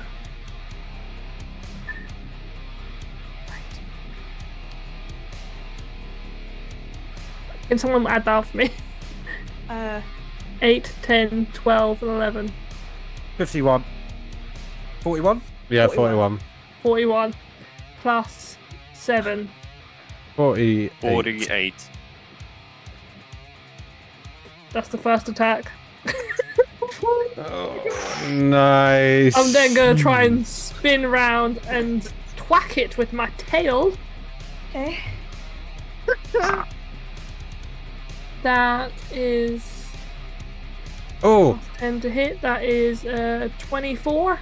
can I have a reaction to use my staff to put behind his legs to try and trip him under the force of this?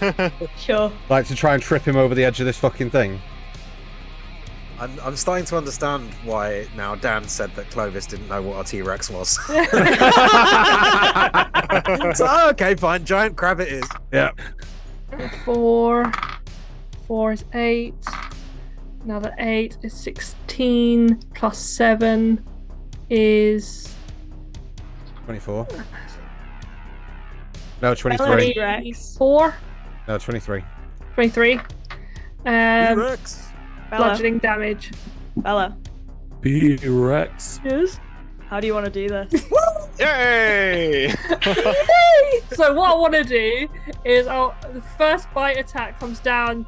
It's very Jurassic Park styly, right from above, and then she's going to toss him up, spin round, and thwack him with his tail. With her tail. Nice. Into space. As you whack him with your tail, you see he is wrenched off of the ground and in and past the asteroid belt, and you think he's going to be sunken down with the gravity, but you push him so far that his corpse just exits the gravity field and just begins floating. Nice. Nice. Damn. God damn. Yep. It was just like 70 plus damage. That's Two attacks. insane. This is why we don't have T-Rexes. Okay. Yeah. Lessons learned. learning. No T-Rexes. She's then just going to turn her gaze towards the entombed armadillo and then just stare it down. Oh shit, I forgot about that thing. Yeah, that thing is still in a war force. Yeah. You've got pet armadillo now. Okay. So, with that, Zarek's body in its Mind Flayer form is thrown to the ether. the nebulous fog surrounding the asteroid envelops his corpse, and you feel a furious wrath emanating from the artifact, whoever so carries it. Rory, make me a wisdom saving throw. Oh no! Am I still blessed? Yeah. Still blessed. Hold on. Natural 20. Natural 20. Okay. What? I made a boo-boo. What? Wall of Force drops. Oh. Oh, Yay! bless! Please. Yeah. Wall of Force drops. Yeah. Wall of Force dropped. Uh-oh. Yeah. It dropped. Just Okay. so you know. Fun. Back to the fight. Yeah. While just as a little free thing, while Zarek was flying off into space, Rory's blade arm would have like switchbladed round, and his finger is already Nice. throwing up a Nice. middle finger at him. But you see, as Zarek is wrenched away, that telekinetic bond is pulled and severed. But as it pulls, it's left a massive crack in part of your armor, and you feel something happening within you. But we are continuing on because we've got a little guy here. So it is Gio's turn. There's my turn.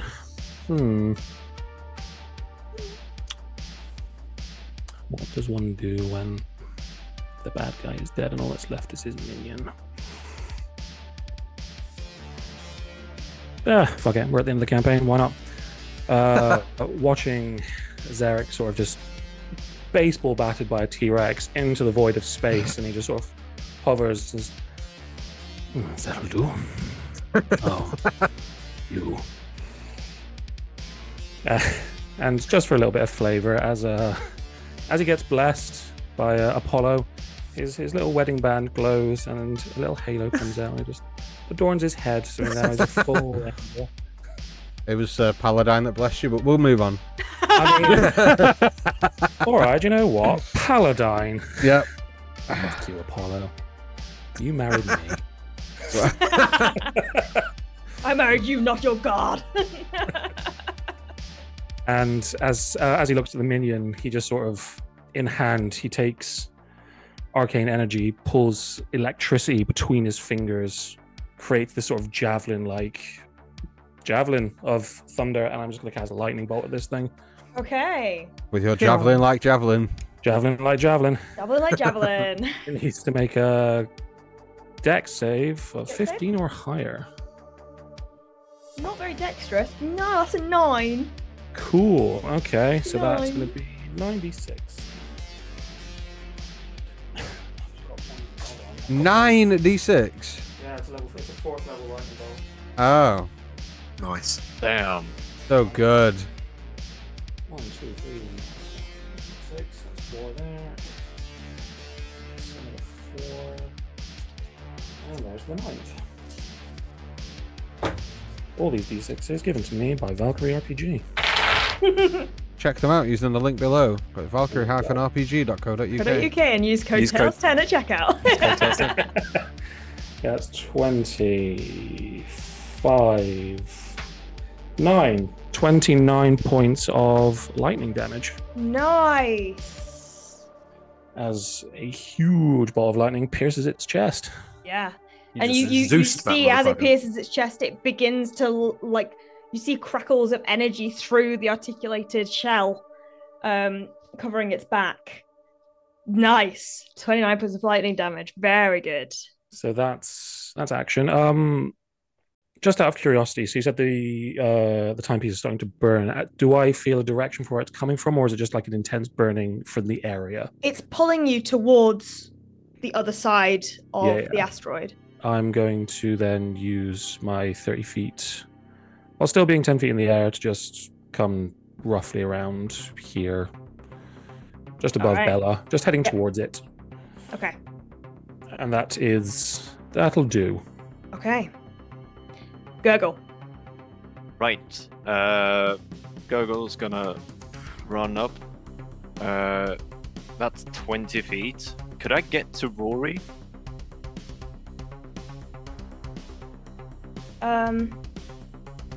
Yeah.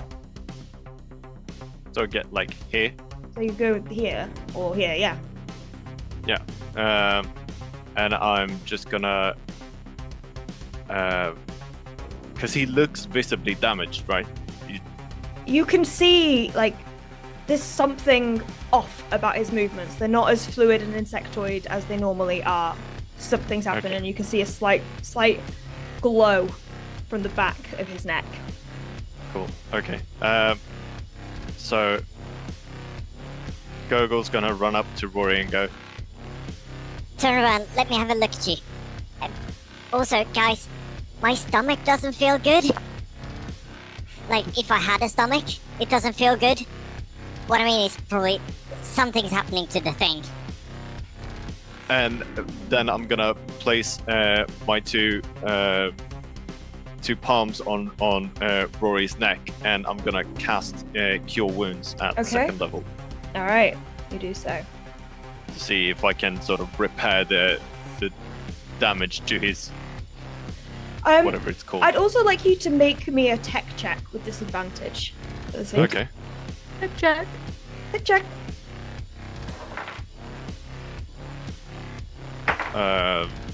With disadvantage, yeah?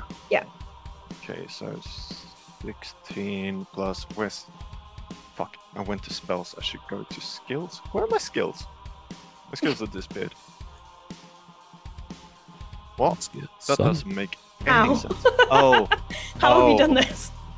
No, because D&D has two different layouts when you split the screen, so it's not in a separate tab. Tech check. Tech check. That's intelligence plus proficiency, right? Yep. Okay, so 23. 23.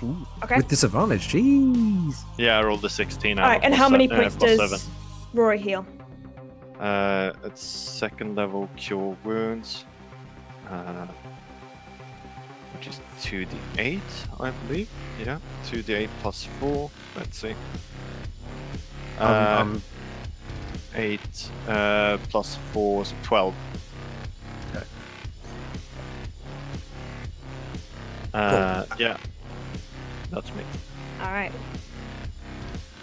The creature, the little guy, is up next.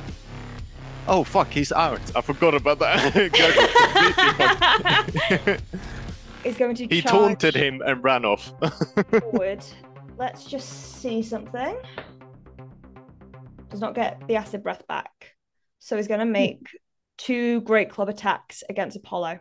That's fine. 18 on the first one. Misses. Really? Yeah. Damn. AC of 22, baby. Natural 20. Shield. Well, natural 20 still doesn't hit though. What is it total? 30. 30. Is it? Fuck me, a plus 10. Yeah. I won't Big bother boy. shielding. I won't bother shielding. How about I silvery barbs instead? Okay.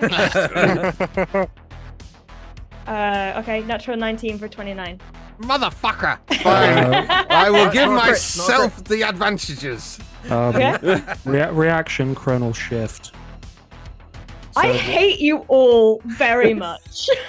So I watch didn't pick it this time. Yeah. I didn't pick it this time. Oh, guys, Han just wants to have fun. Let's. Like, Just wants to have fun. Somebody clip it. Chrono shift. So yeah, you just need to re-roll the thing. Oh, again. That's cocked as hell. That's an 18 for 28. Yeah, that's just fine. I'll use my reactions. No, if you're 21, shield. yeah. 22 shield still wouldn't work. That's what I was doing in my head. It was like, Am I allowed to roll some damage now? yeah. I just rolled really good 3 times in a row. Yeah.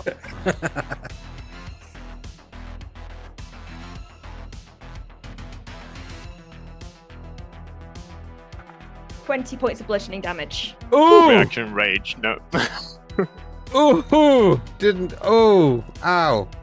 You're alright, aren't you? So, Ooh. seeing the one who had trapped him in the first place, this Braxit charges towards you, misses on the first one. The power of Paladine protecting you, but goes back with a backswing and just knocks your jaw out of place, but you manage to crack it back into place. Oof. Ooh. Okay. You want to wake up like that? It is now your turn, Apollo. Yeah, fucking think so. Watch this shit. Fucking. I cast Power Word Kill. No.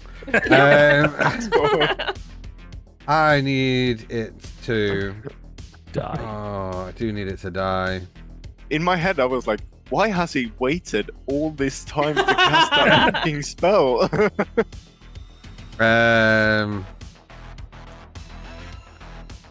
Is it going to be more dexterous or is it going to be more wisdomful? I mean, it's failed every wisdom save that it's made so far. It's also failed every dex save it's made. Yeah. Yeah. Go on, you can make a dexterity save and throw. Dexterity, okay. That's a 16.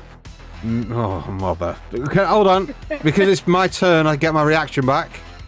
Yes. The silvery bulbs! Oh, wait. Yeah. Yes. Yeah. Yeah. No, it's true. Roll it again! It's a natural 1 for a 0. Right! Yay, finally. You will be That I damaged. can work with. You will Are you be knocking these damaged. spell slots off? Yeah, I'm just burning through first level spells. That's all I'm doing. That is my last first level. So This is why he's banned it in campaign too. 6, Because he knows. 11. Fully endorse it, even though I'm going to be playing something that can 25, use it. Oh yeah, me too. 25, 31. What's another thing? Everybody would just 31, take it in campaign 2 as a 41, feat. At level 4. 49 points of lightning damage as I Bloody cast hell! lightning bolts God damn. Hey! at I've got 5th two level. lightning bolts just coming at this thing. Yep. God damn. You see this creature now charred to a crisp within a near inch of its life, having had 2 lightning bolts blasted through it. It's fucking right. God damn. Okay. That's my husband. Hold on. Oh, wait. Oh, wait. I don't. What? Fuck me. 1 second.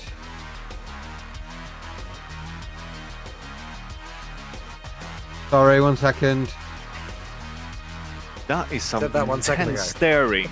Is that the charges on your staff? Look at that. No, I'm just looking for something else.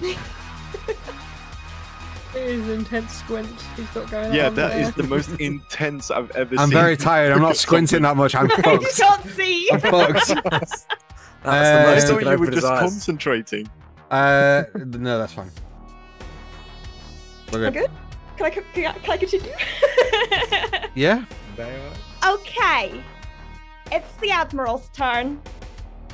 It's Admiral Flapjack. Sorry, my bad. Admiral Flapjack reporting for duty. Kill it. Yeah, fuck it. Fire the nuclear weapon. Fire the nuclear weapons. Ah! And we're going to do some more Fire the missiles. nuclear because weapons. They're going to hit. They have no choice. They're going to hit. Unleashed Armageddon. I need to watch that again. Fire the nuclear weapon. Fire the nuclear weapons. Say it. How do I want to do this? Yay! That's the Admiral. Let's go. What a hero. Okay, so Flapjack is looking at all of this unfold, is seeing his friends beat the shit out of these people, and he's like, wait, I cannot let them have all the glory, though. I have to do something to help. And you see, well, the people at home see.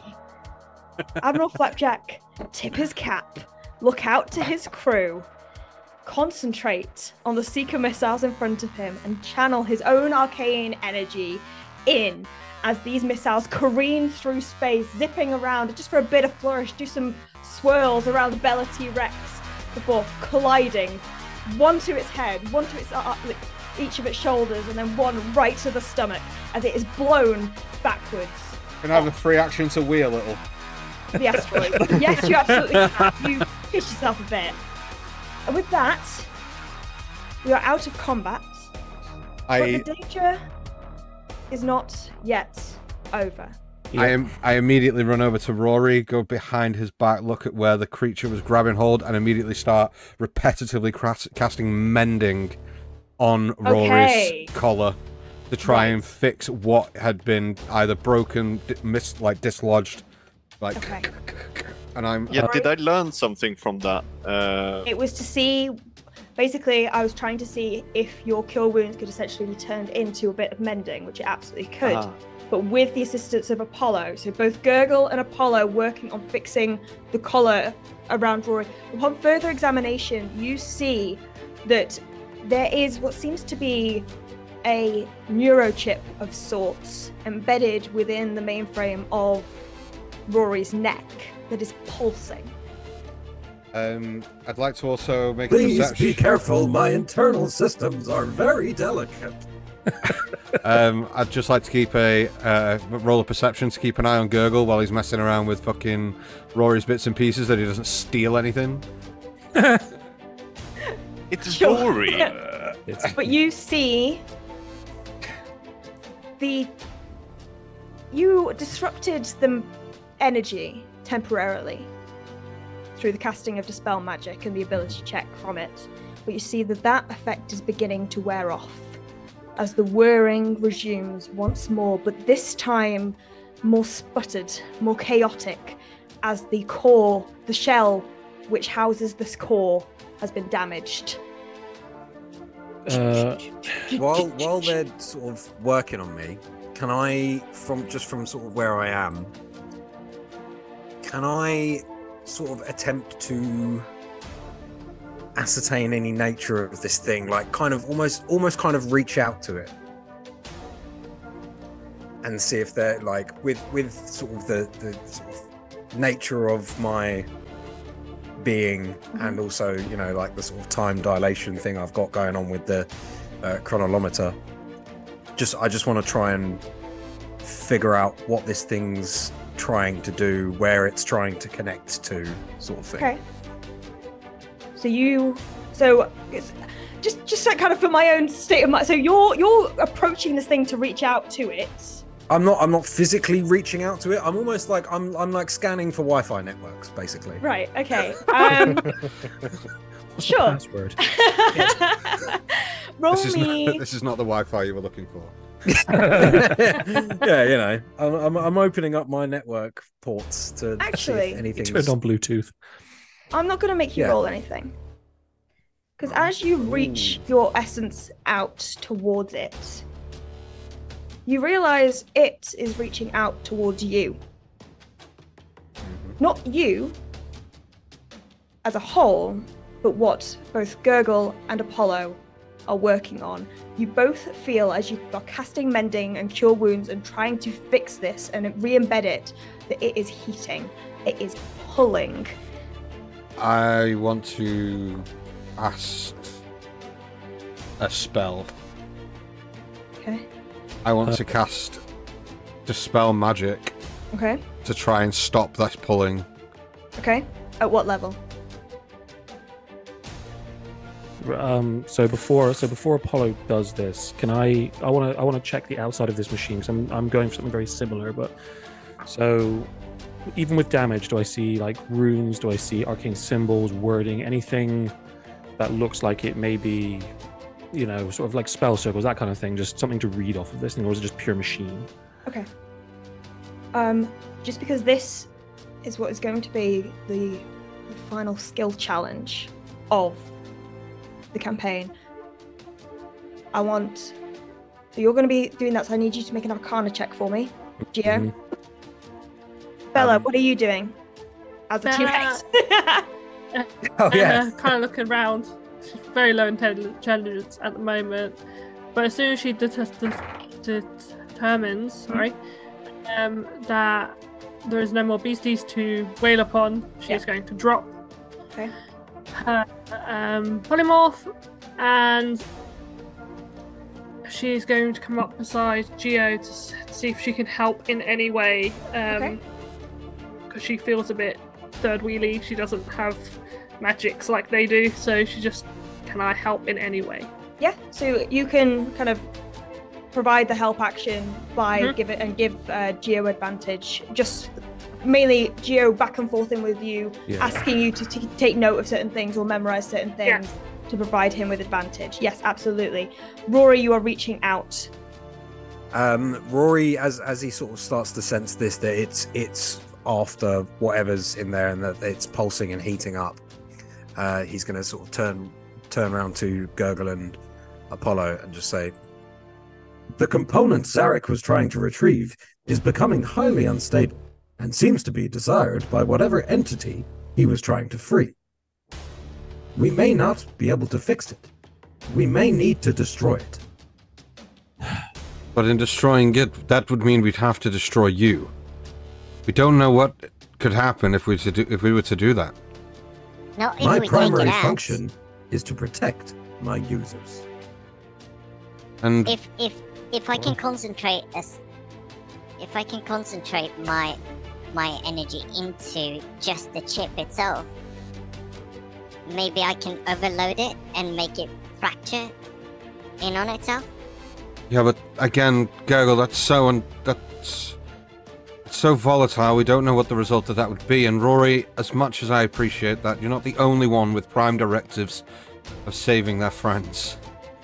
Yes, I have to agree with Apollo right here. Look, I stopped this thing once. The magic can be taken out of it. Just give me a moment. Let's not do anything rash. I'm not losing you, Ro. You do not get to do this. Not today, not now. Let me just think for a second. The area continues to destabilize. We do not have much time. No, we don't. We've got all the time in this. Can't we just destroy this thing? No, because And she gestures towards the orb. Because that could set off a chain of reactions that would pull us all into oblivion. We need to just stop what is happening here right now. This thing just needs to be turned off. Everything needs to be turned off. Damaging the exterior of this machine seemed to increase the destabilization. Whatever it needs, it is this component that I carry in me. If it cannot be removed or destroyed independently, I must protect my users. And you need to get as far away from here as possible, as fast as possible. Yes, he is right. Ro, go check on Landry for me, okay? Make sure she is okay. Primary user 1. She's above me. Make sure they are safe. Let us sort this before we have to think too hard, okay? Understood. Thank you. I will be on the comm if you need me, but please, try to act quickly. and I will try to walk towards the ship. Okay. Insight check on Rory first, All right. Make me an insight check. because is he gonna make a fucking sacrifice play? No, That's a nat one. I told him not to. That one. Okay. Yep. Rory, I need you to make me another wisdom saving throw for me. Are you casting Dispel Magic? No, I want to do something else. Okay. As soon as he is on board that ship, I want to attack. We, from what I remember, the Neuralink we can direct that to speak to You can one set person. up individual comms, yes. So I can speak to someone specifically. Yes. As soon as I see Rory on board, I'm gonna Neuralink to Flapjack and tell him to take off and fly out and come back to us later. And despite Rory, he needs to leave with Landry and Rory and go. Rory, what did you get? 9. You begin to walk away and you are stuck in place. Am I still able to communicate? Yes, but you are unable to control your body. How far away did he move before he stopped? About 10 feet. Oh, what are you doing? Orders were given, please. Don't make me get direct with you. I find myself unable to comply with your orders, Geo. Gurgle's gonna jump up on Rory's back. No. And because Gurgle started up Rory in the bar, when he was offline, Gurgle's going to reverse engineer and turn him off. You're going to attempt to turn... I'm going to attempt to turn Rory off and pick him up and run towards the ship. Okay. I need you to make me a tech check. Apollo, what are you doing? I was going to turn to Geo and go, if I get Flapjack to take off and fly right above us, use your spell that you have used before to teleport Rory from here on board. Yes, that is fine. Yes, just do whatever you need to do. I really need to concentrate on this machine. If any one of you can fix this damage, that might help. We are running out of time. Building pressure, heat radiating from this central device. Geo. Arcana check with advantage with the help from Bella. 27. 27. You look at closer detail, resisting the heat that is permeating from it. You can tell that whatever this is it's pure energy, radioactive in itself. If you got closer and you expose yourself to the core, if this core had been damaged any further, it could have been catastrophic for all of you present. For now, it's not stable, but it's contained. You look and you see inscribed across the shell runes.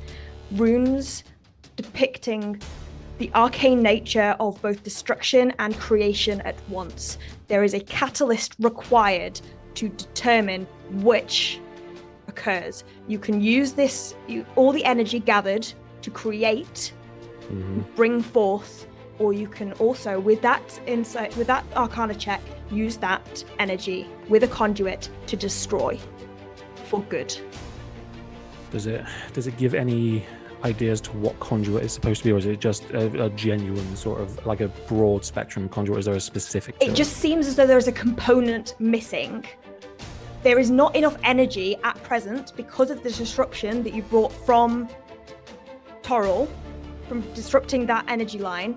There's not enough energy to do it as itself. It needs a catalyst. There may be a way to disrupt and disable the arcane runes entirely, but it will take time. You need to buy yourself time, or you need to use it to destroy. The choice is yours. This is what you gather from reading into this. Right. I'm going to use my Pearl of Power to get back my 4th level spell slot. Okay. And I'm going to use the spell magic at 4th level on this thing, and I'm just going to put my hand straight to the shell and just pump arcane energy in to try and shatter, or at least, I don't know, mess with the arcane symbols, try and mess with the flow of magic, power, whatever this thing is doing. I'm trying to disrupt it as much as possible. Okay. All right. Roll me the check. So with D20 plus your spellcasting modifier. D20 plus spellcasting modifier. Big money. Yep. Okay, that's plus 4. I will allow you to continue to be blessed. Oh, cool. Okay. I know this is an ability check, but I'm going to allow it for this one because it is big money, no whammies, and Paladine is looking out for you all. That is that's 22. 22. Add plus 4. Plus 4. Because of my flash of genius. Plus 4. Is that not plus 4? What's a D? Plus. No, 26. 26? You add my ability. Sorry, I said 4, but I was saying the number of the dice. It's 25. So it's 3. 25. Yeah. Okay. What are you from? Bless you mean? No, from all of it. So just in total, 25. everything you've just given me, 25. Oh, yeah. So you get a straight plus 4. The magic is disrupted once again. You hear the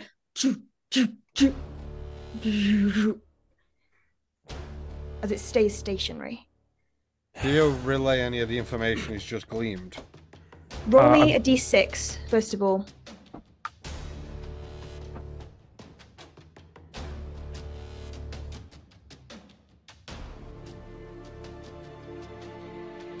Who?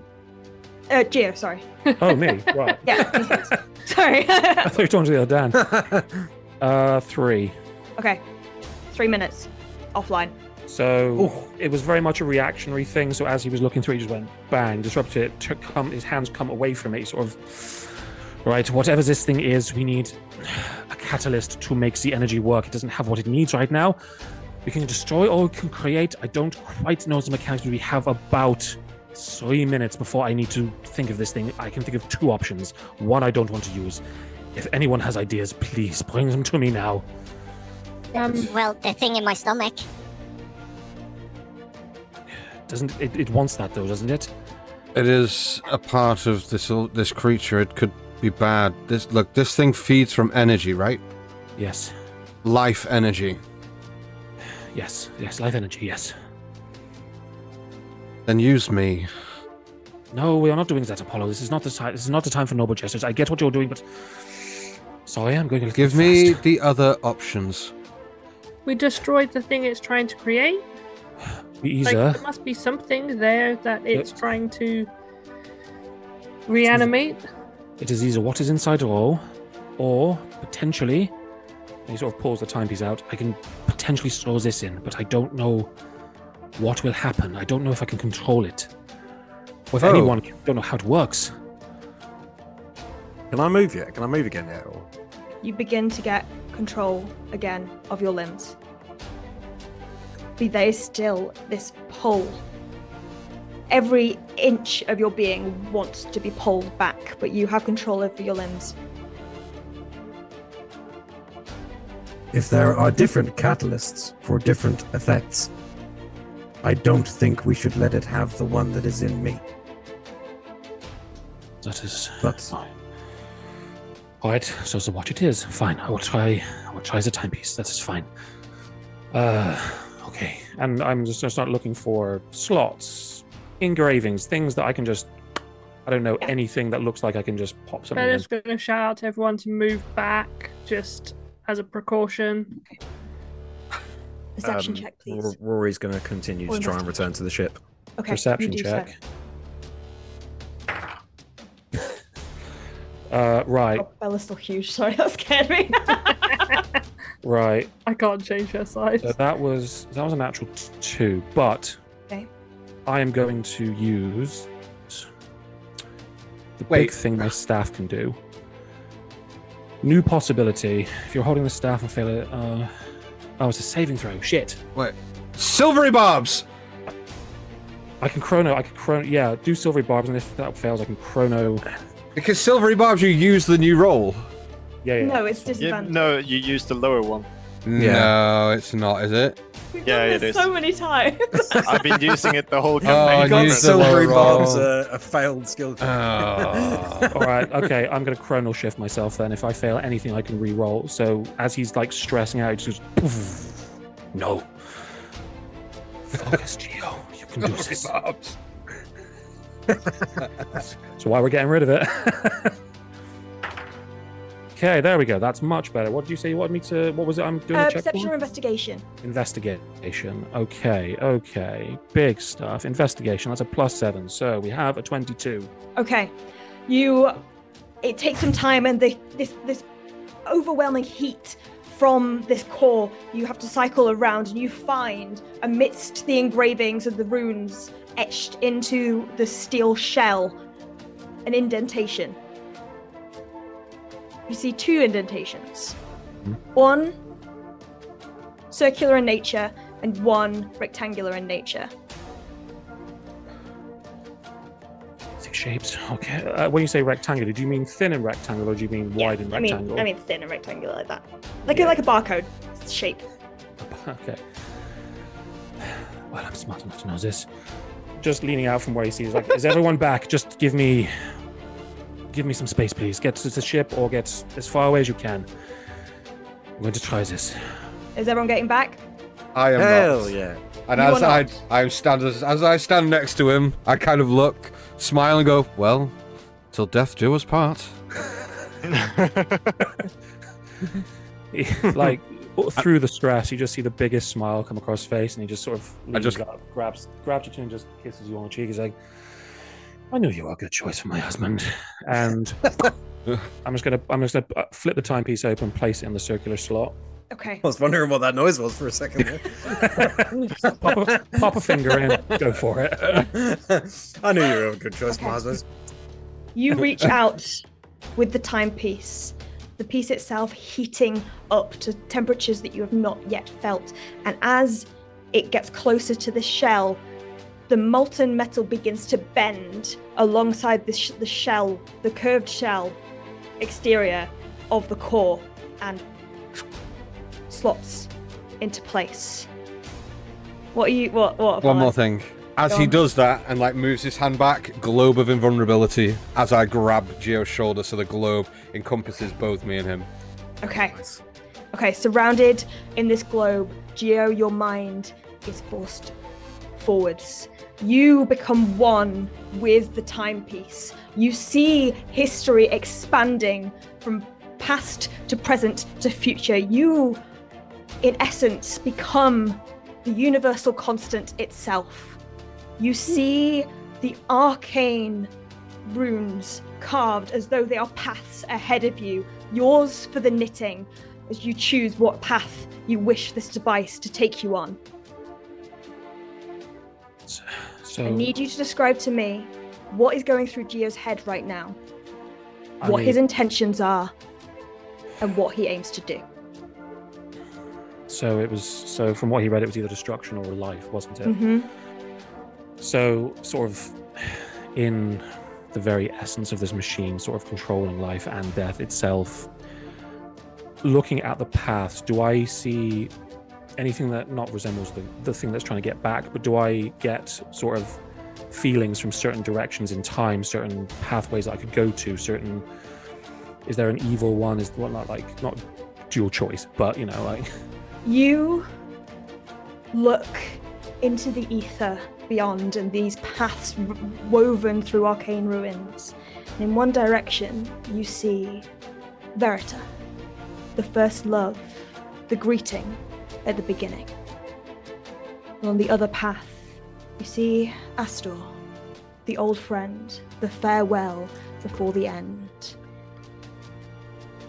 Sort of seeing the two of them in these paths, he takes in astral steps. He sort of, what are you two doing here? No, Astor, you cannot be here. Verita, what do we do? Oh no! I've become you two. This is not right. What do I do? I can undo everything you have done. I could do it, you know, Astor. I could undo death. I could destroy entropy itself. You wouldn't take anyone again. You wouldn't take anyone from any of us. Life eternal, life great. Verita, we want... Like, look, as he sort of loses himself in this sort of idea of what he can do, does he see reaction from either of them, or any of them saying anything or doing anything? They just seem to be watching. But the paths in front of them, between you and them, are woven. They are complex. There are individuals that flicker into view. There are your friends crossing the paths between the two, towing the line between life and death itself.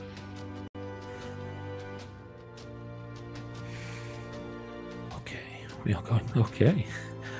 I'm sorry, Astor, but you don't get to win this time. You don't get to take the universe from anyone else. I am going to undo everything you have done, and it is going to be glorious. So, I think life needs to return to this universe, don't you?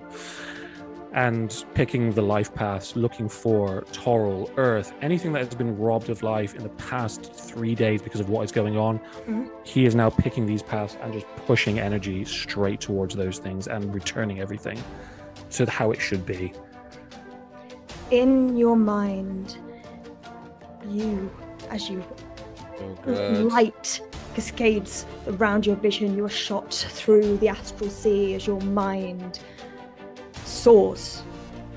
It soars to Toril, to Waterdeep, where buildings begin reconstructing, trees begin growing and blossoming once more, life returns, the corpses on the streets begin to reverse in time and reanimate, lives restored. You see another continent in the desert far off as death, barren death in a desert-like place returns once more. You bring it into being. You see your mind is thrust once more to another place, a foreign place to you.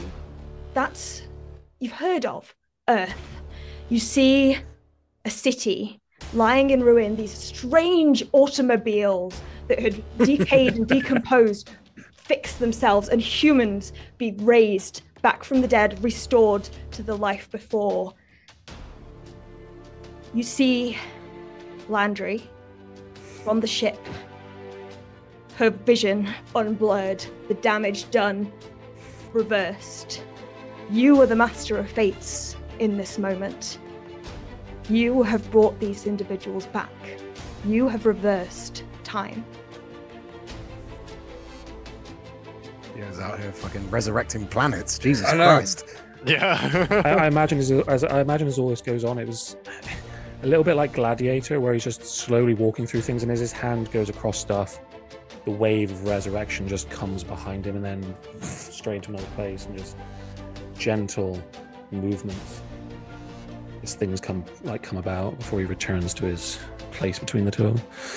And life is restored across the astral sea. Apollo, within this this globe of vulnerability, you see Geo.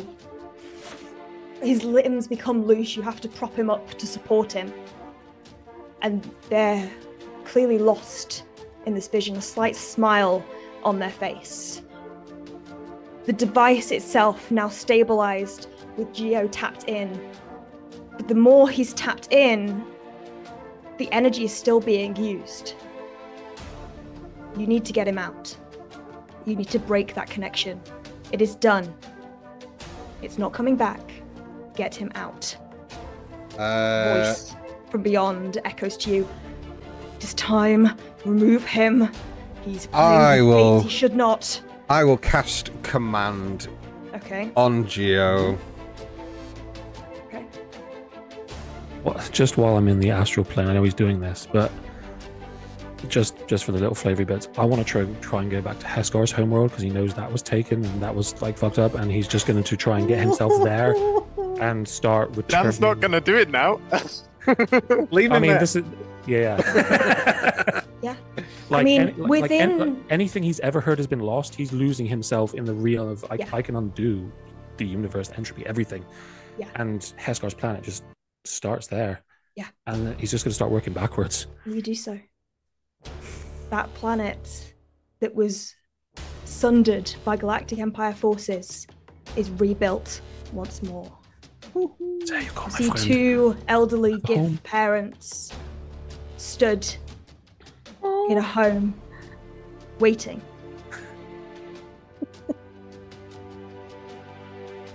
I also had the sudden realization that now he's done all this fucking like roles reversing in time. I have legitimately kidnapped a child. Oh yeah. So I'm in the globe. I'm in the globe of invulnerability, and I've grabbed Geo by the head, and I'm going, Geo.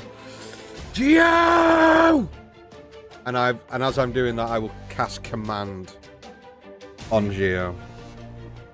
What's the save on command? Wisdom, please. All right. Ooh. Wisdom save. You drop blessed before? I don't think I'm blessed anymore. No, it would have run out. Yeah. It's an 18. Silvery barbs. Hey. There it is. There we go. One final use. Let's go. You don't want to know what that was. It's a natural 20. It fucking well was. Okay. Okay. Oh, that's so it's still The an command Geo, doesn't work. You are lost to this resurrectionist mission you are on. You hear Apollo's voice in far distance, but you are too busy. There is too much loss that you need to undo. Mm-hmm. Bitch slap that boy. I mean, from Heskar's world, I mean, just through history, the things he's read, he's seen, the planet where he lost his tiefling library friend when it was brought down by religious zealots in war. He just goes through and just starts rebuilding everything as he can. His mind just... Okay, final then. Con save on Geo, please. Con save? Yeah. That's much worse. Are you reaching out to anyone, by the way? Who, me? Everyone else is going to the ship. Yeah. Yeah. Me, sorry. Oh or no, Dan. no, Apollo. Apollo. Yeah. But not who you think. I'm reaching out to Astrid in my mind. Okay. But I need Geo to do a con save. It's much better for you. It's only an 11. As I cast levitate on Geo, and I start floating us up and up and Away. up. And as soon as we get to around 60 feet, I'm just gonna drop it, or maybe a bit higher, maybe like 80 feet. Like I'm just gonna be like screaming at him, Geo, Geo. And then if he doesn't, I'm literally, and probably nobody else will hear this, I'm just gonna go, I'm sorry. And release levitate and watch him plummet down. Okay. I mean, I only have 27 hit points. That's gonna fuck me up.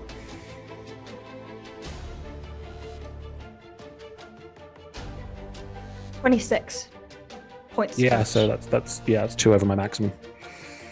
And as we both and land, and he gets knocked unconscious, I'm waiting for that connection to break. Yeah, you are vaguely aware of your material body floating, but you are still on this path. You are still fully in this astral realm, seeing these paths lining at your feet, but then darkness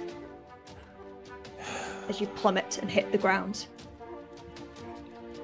Take the wedding ring off, leave him where he is. I scoop Geo, motherfucker, that'll teach you. I'll pick Geo up and in a cradle and start racing off to the ship. Okay. Are you, I assume, stabilizing him?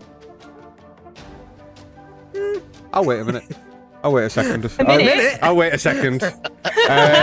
But I will stabilize him by spare the dying. I'm not reviving him. I'm spare the dying to stabilize Spare the him. dying. He's stable, unconscious. As you race towards the ship, the device now drained of energy. All of the energy that had been gathered has been spent by Geo. You all don't see the effects of what's happened, but you see that Geo is unconscious as he races back. One in last thing there. Apollo's arms. Yes. As we're taking off, does it look like the machine can still be used? Like, does it look like it just needs more? It just needs to recharge to be used again. How far away are you? I wouldn't say that I'm too far away. Like I would be heading towards the ship, but like it looks as though it would be able to be functional again, but the timepiece that was within it is now a melted pool of liquid metal on the floor. Okay, but there's no energy left inside of this thing. Doesn't seem to be. No. Okay, so as they're running, Gogo's just gonna look at Apollo and say, "Just keep going. I'll be right behind you." No, we need to leave now. Keep going. And then Gogo's gonna, because I assume that it's been 5 minutes since I shot my cannon. Yes. So Gogo's gonna take out his cannon again, and he's gonna see if he can get towards this one of the consoles where the things would be inserted into. Where the empty energy vessels are. Where they would be. So the conduit. Where the empty vessels would be. And he's gonna try and melt that thing down. Okay. Because You know, I have a fire that's shot. on the thing itself. That is right? on the globe. Yeah. Yeah, it's not like a separate yeah. console. It's on the globe. Okay, cool. Yeah, but it doesn't have any energy left, from what it looks like, right? Okay. I mean, that's a risky play, dude. We're like this close. I mean, Hey, yeah, he's but doing it. He's doing it. Yeah, it's You're fine. doing it, you're doing Let it. him do it. Yeah, so I'm gonna try and melt that shit off by using my fire cannon. Your fire cannon. Yeah, because it has different. My arcane cannon can shoot different types of bolts. I would like you to roll me an intelligence check, please. Okay. Always what you want to hear from a DM.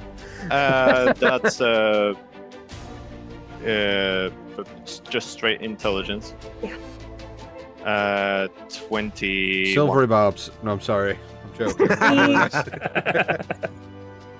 The radioactive energy, despite it having been drained, will have left noxious fumes and gases that, if ignited, could cause mass harm in the nearby area. Fire nearby is not the way to go. Okay. Would I know? So out of my things that I have, just gonna check. I have acid, cold, lightning, and fire. Mm-hmm. Want to know if any of them would be safer to use? You would know that cold, given that investigation check, would be the likely best course of action, as it would reduce the temperature, likely lowering it to the point where those chemical reactions and explosions could not happen. Okay. Well, in that case, I'm gonna basically slot out the fire capsule and put in the cold capsule instead. Okay. And pop my hood, my helmet down, and give it a kiss, almost like I'm kissing the cheek of Heskar. And go, yeah. Come on, boy, we got this. And dial it up and shoot that one instead. I'm not going to make you roll, but what you see as Apollo, you are carrying an unconscious Geo to the vessel. The others aboard. Landry kind of stretching out. The light returned back to her eyes. You see Gurgle on the ground. Cannon with Heskar's face on his shoulder as they fire this cold energy towards the core. There's an initial sizzle as this stark change in temperatures, and you all watch with bated breath in case of an explosion, but fortunately the energy transferred through the cannon overwhelms it, lowers the temperature of the core, and not destabilizes, but cools it down to the extent where it is now frosted over, encased in ice. Gurgle, what are you doing now? If the ship's taken, or if the ship's not taken off, I'm gonna start running towards it. If it starts taking off, I'm gonna attach my grappling hook that I have to my arm and shoot that at the ship so I can pull myself in. So Flapjack at this point has begun starting the engines once more, and it is hovering, and the ship, Talus's Ruiner, is hovering about 5 feet off the ground. You shoot your grappling hook to the door, it opens automatically at your presence, and you fall onto the deck of the ship, your friends surrounding you. As Rory got back to the ship before this happened, he just sort of went over to Landry and was like, "It's good to see you again. We've been looking for you." At this point, Landry is still very distant, but after a few moments of Geo being by the machine, you see her kind of, "Hey there, kiddo. It's good to see you again." "These are our friends." "It's lovely to meet. Where is Geo? Geo!" As soon as And at this point, Apollo carries an unconscious Geo in.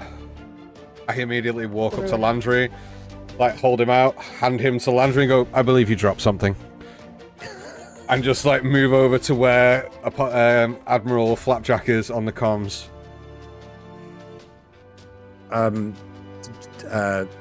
Rory, seeing Geo being carried in unconscious, just sort of looks down and then looks at Landry and says, "I'm sorry. Is that working?" Yeah. "I'm sorry. I seem to have failed to carry out the mission you gave me. He's not Should I gone, start Rory. Sorry. Should I start to administer medical aid? Landry looks down at Geo before looking at you, Apollo. What is the reason for this? Yeah, he was doing some crazy. He was lost. I saved him. He's not dead. He's just a bit unconscious. He'll be okay. We'll sort him out in a minute. But let's get away from the big, maybe potentially exploding ball thing out there that could kill us all. And once we're a little bit further away, then we can administer medical attention. Sound like a plan? Also, really nice to meet you, Landry. Heard lots about you. And he kind of like finger pistol winks at her. Landry kind of rests a hand on Geo's arm and looks to Rory. You haven't failed. I gave you an almost impossible task with this one. You've done incredibly. And with that... Did seem to like getting into trouble quite a lot. He really does. Always there to kill anyone who tried to hurt him. That's what I made you... Yeah. I killed lots of people. I'm sure you did, Rory. He gets into lots of trouble. Glad to know that some things never change, eh? At this point, Gurgle, you jettison yourself onto the ship. Admiral Flapjack looking back at the rest of you from the cockpit. Okay, well, I guess that's that. Where to next? Anywhere but here, preferably. Okay, away. I can do that. The other troops, they are. I don't know what's going on, but the other. Oh shit! Yeah. I don't have connection, but we'll see. And I suggest we move to reinforce them.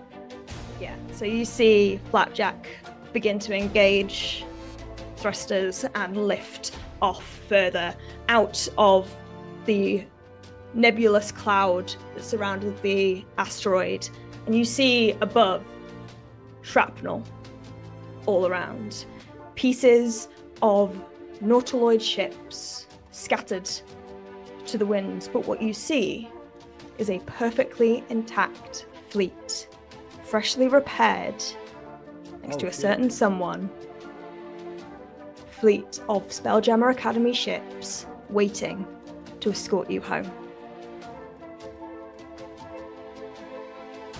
I am now going to go to each of you, and I want you to tell me what comes next.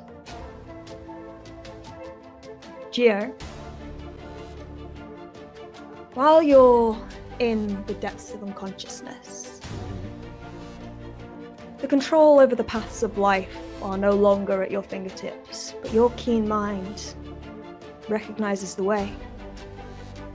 You know there's a way you could do that yourself, without the power of a machine, if you so wished. Your keen mind recognizes it all. But what you do with that information is entirely up to you.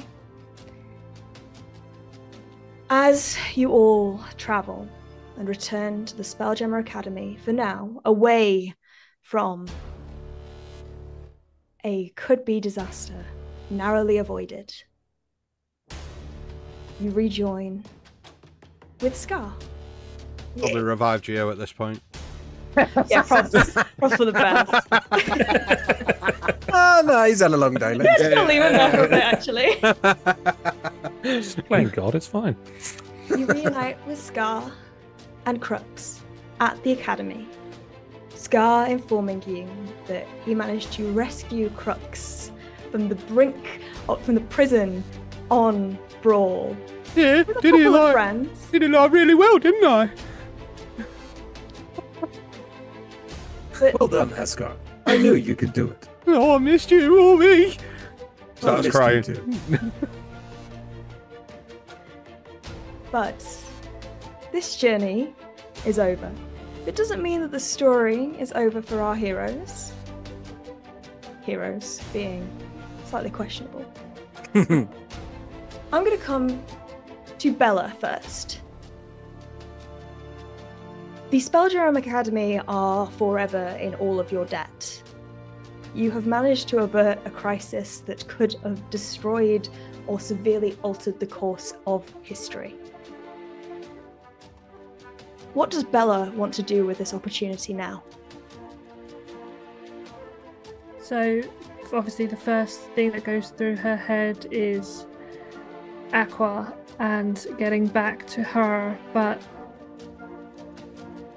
she asks of the Academy to grant her a ship. Yeah. A small, humble ship that will house two, but also that has somewhat of a cloaking device. And then she bids farewell to her newfound friends and heads straight to Toril. As she says goodbye, and Gia would embrace her and give her a kiss on the cheek. He just whispers into her ear, "I fixed it all. Everything is back the way it should be." And he gives her a little wink before he moves away. Okay.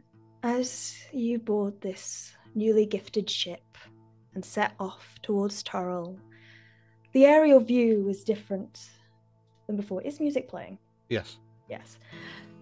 The aerial view as you approach Realm Space is different from the last time you visited. There are no longer patches of barren landscapes, of crumbled buildings. Instead, a vibrant city that you once knew and loved has been rebuilt. You head to the bunker, and you find individuals there looking confused. They've seen people coming and going from the city, but as far as they're concerned, this has all happened in a blink of an eye. Their memories are confused. They see a destroyed city, but what faces them in reality is different. It is a thriving, bustling place that it's always been. But you return. Aqua gives you a vibrant smile. Ha! You made it back to me. Just. And I promised I would. I don't know what you did. No one really understands what's going on. What you or your friends did, but thank you. I didn't do much, but my friends did. I don't think that's true. I know what you're capable of. I have a question to ask you. What's that? We can stay here, or I could show you the stars finally. You see her grin, and there's such a light of excitement in her eyes. I thought you'd never ask. Well, it took me some time, but I've never been the quickest of fellas. So No. Doesn't mean I don't care about you so much, and I knew one day you'd invite me out there. So why not that be today? And with the biggest of smiles, she just grabs her hand and she runs and doesn't stop running. You do. You run into the sunset, Aqua in tow, ready to explore the stars. Gurgle. Upon returning to the SpellJammer Academy, similar debt is welcome to be paid unto you. Whatever you wish, the SpellJammer Academy will do their best to provide. What's next for Gurgle? Gurgle would ask for materials, as much as they could give him. And he would probably spend quite a while by himself crafting and tinkering a lot. And then he would eventually, before Bella leaves, he would come back to the group and start to hand out items, gifts. So he would start with Bella, and he would hand Bella a small cube. Interesting. And as he shows you how to press it, this cube sort of unfolds into a very similar looking ramp that you've once seen, but himself do, but this time it's mechanical and it's for Side to be able to loop around in whenever he wants. It's sort of like a Psy hamster wheel, if you will. Aww. I love that. And then he would give you a hug.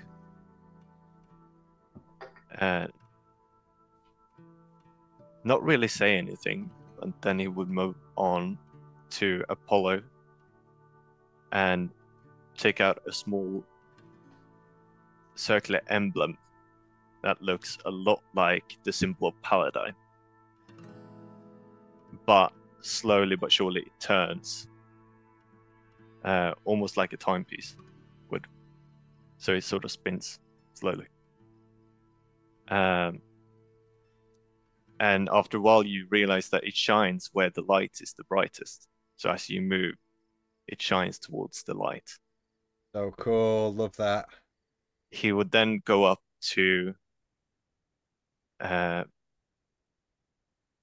Rory, and What do I get? he takes out. He says, it tells Rory to.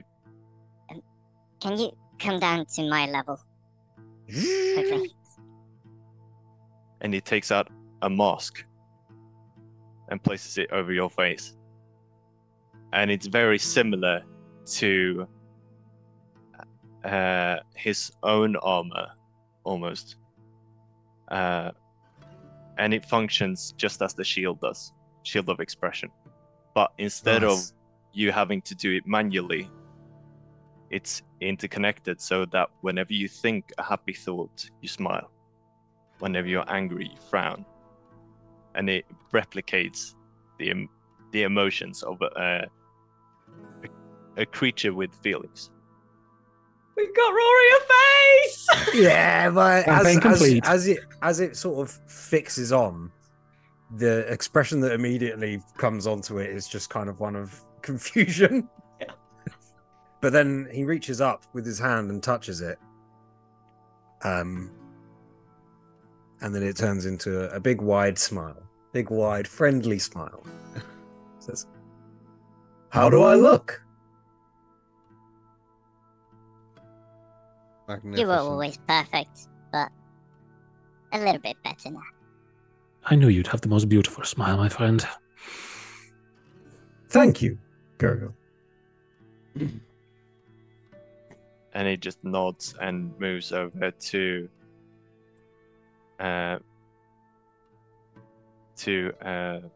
Boots, who I assume is around. Boots is indeed around. Boots has been spending this time shadowing Saith.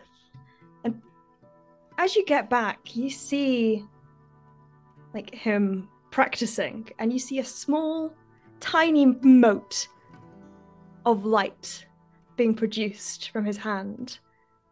He's focusing so hard on mastering whatever abilities lie within him. There's 3 tiny, flickering, dancing lights emerge and whip around the sky. You just see Geo and, and Apollo just like next to each other, his head on his shoulders, like, look at our boy. I'm so proud. But Boots looks at you, excited as you approach. You know you're not allowed to give me a knife. It's not a knife this time, I promise. But I thought you should probably have something that fits your namesake. And Gurgle pulls out a pair of metal and leather boots, very punk style. Sick. New rocks, dope. And underneath they have almost these sort of, almost like pulsating pressure plates. Have you given him moon boots? No, but boots are springing and striding. Yes! Nice. So cool. Bouncing around SpellJammer, that's dope. Oh. You see his eyes light up with excitement and immediately like takes off his like existing boots, but then like realizes how flippantly he's discarded them and like quickly like puts them up straight and like dusts them off a little bit before pulling on these shoes and just begins bouncing around. That's Boots. I love them so much. Thank you. I can reach so many high places now. Oh, this is worse than the dagger. Gurgle, you're not supposed to make them bounce off the ceiling, please. Rory starts bouncing around the room with him. Nice. Just two guys just bouncing. I mean, I can give him a gun if you'd like to. Honestly, I'm surprised you haven't. It seems the step up from a knife, but no, the boots will be fine.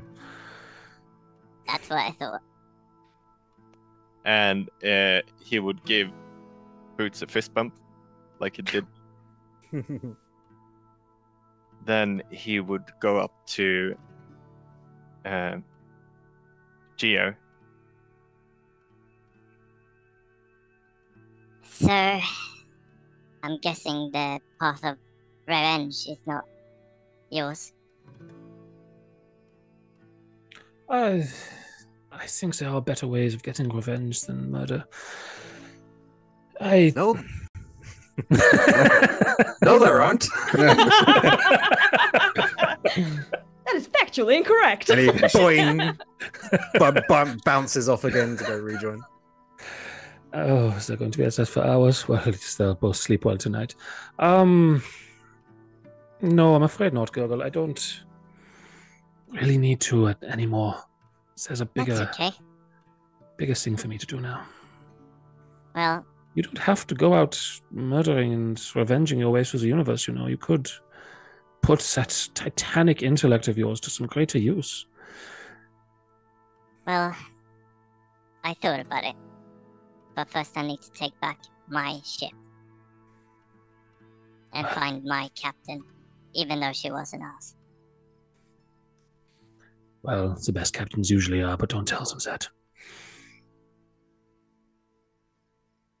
Well, just in case you ever get lost again. And Gurgle hands you a pocket watch. And he sort of takes it and flips the top open. In there is an orb. And as you look at it, it points towards Gurgle. Mm-hmm. As Gurgle holds up a pocket watch. It's almost like a sending stone, sort of how they can communicate, but the orb is like a located creature orb. And it goes towards the other. But you see two of them. Two of those points on your orb. And as I move one, I assume one is one watch, one is the other. Yeah. Yeah. He sort and of he moves. goes and takes the other watch and goes and hands it to Laundry. Oh, my heart! Now you'll never be lost again. Right, get out of the armor. Get out of it now. Come Come Really? Out. Really? In front of all these people? Everyone's out. there. Flapjack is also I'm- doing spinning loops around with the bouncing Rory and Boots right now. I jump out of the armor, but I reform into as humanoid of a shape as I can. And as he does, Geo just takes him in a very squishy hug and gets a feel for what it's like to hold slime, essentially, and finds a good resting spot. Landry kind of looks down because she's a very tall individual. She's about 6 foot, and she looks down at Gurgle. She's like, "I don't know you well enough for that, but thank you, Gurgle." Well, I know him, and that means I know you because he talks about you. All good things, I hope. The best. Absolutely. Shut up, Gurgle. Shut up. I literally just like death staring Landry and just shaking my head. We're talking later. And then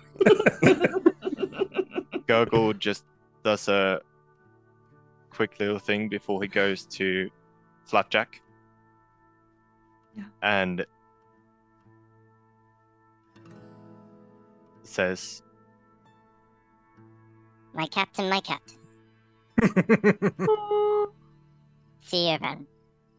and he gives him a what looks like a pirate's hook.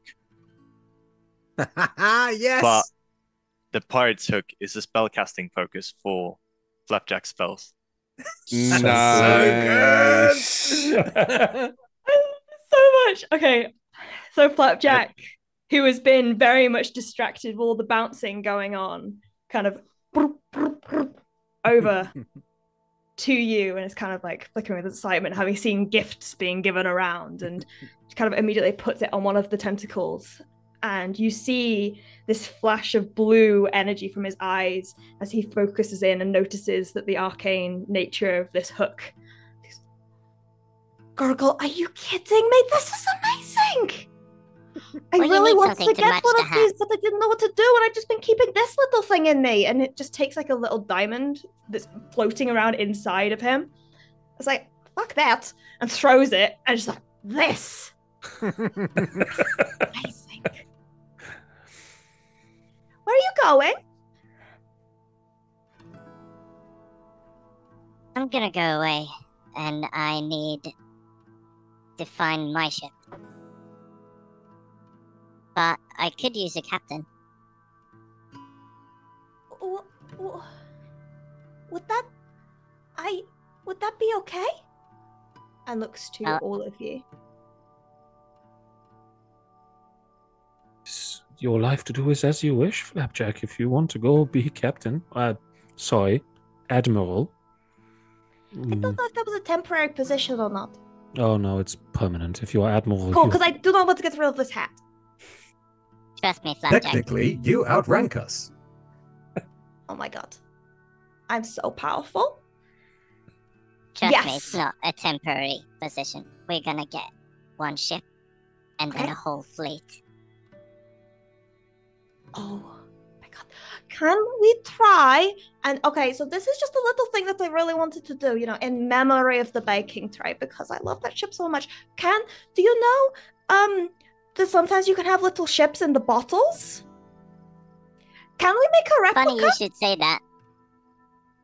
And Gurgle pulls out a metal, because Gurgle can't fucking work with wood, unfortunately, but a metal replica of the baking tray. You're good. I like you a lot. I always have. I knew there's a plasmoid jelly creature. I'm a plasmoid jelly creature. We're going to get on. It's going to be great. So, real recognizes real. Yeah. Ooze recognizes ooze.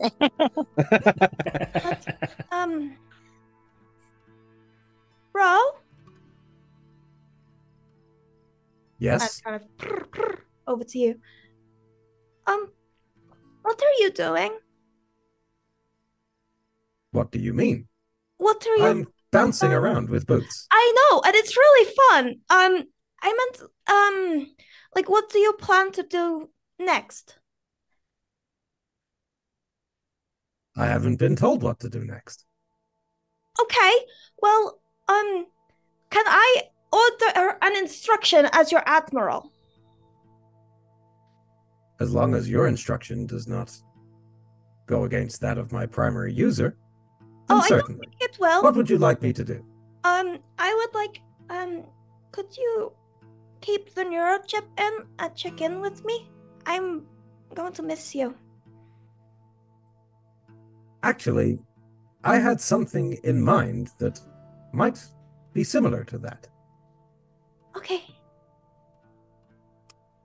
And what Rory sort of requests from the Spelljammer Academy is he essentially wants, using their sort of whatever long range communication technology they have, not necessarily a long range communicators, but for each of his friends and users, including Heskar, including Bella, and including Aqua, and Boots. He basically wants like an SOS beacon. Okay. To give to each of them, so that anytime that they're in trouble, anytime his primary users, his friends, are in trouble, wherever in the galaxy that they all they need to do is push a button, and Rory will receive his orders, and he will come to protect them. Yeah. That is easily done. It'll take a bit of time for them to sort it for you, but is it simply an SOS communicator? They do that, and they issue With a location thing as well. Oh yeah. We've got to track that too. Don't worry. You don't have an SOS from God knows where. It's like, oh, someone's in danger. Yeah, shit's fucked up. Oh no! What do I do? There is a location tracker installed in there. But Gurgle, apologies. I don't think you got round to everyone, did you? Yeah, I think you did. Yeah. Yeah. Yeah. Got everyone? The last thing is, if Flapjack accepts, then Gurgle's just gonna go back to his dinghy. Well, no, actually, there's one last person. Okay. But I don't think he's here because he's probably on his home planet at this point. But Scar's returned to the academy with you all temporarily, if that is who you're looking for. Yeah, in that case, Gurgle is gonna go to Scar and detach his arcane cannon.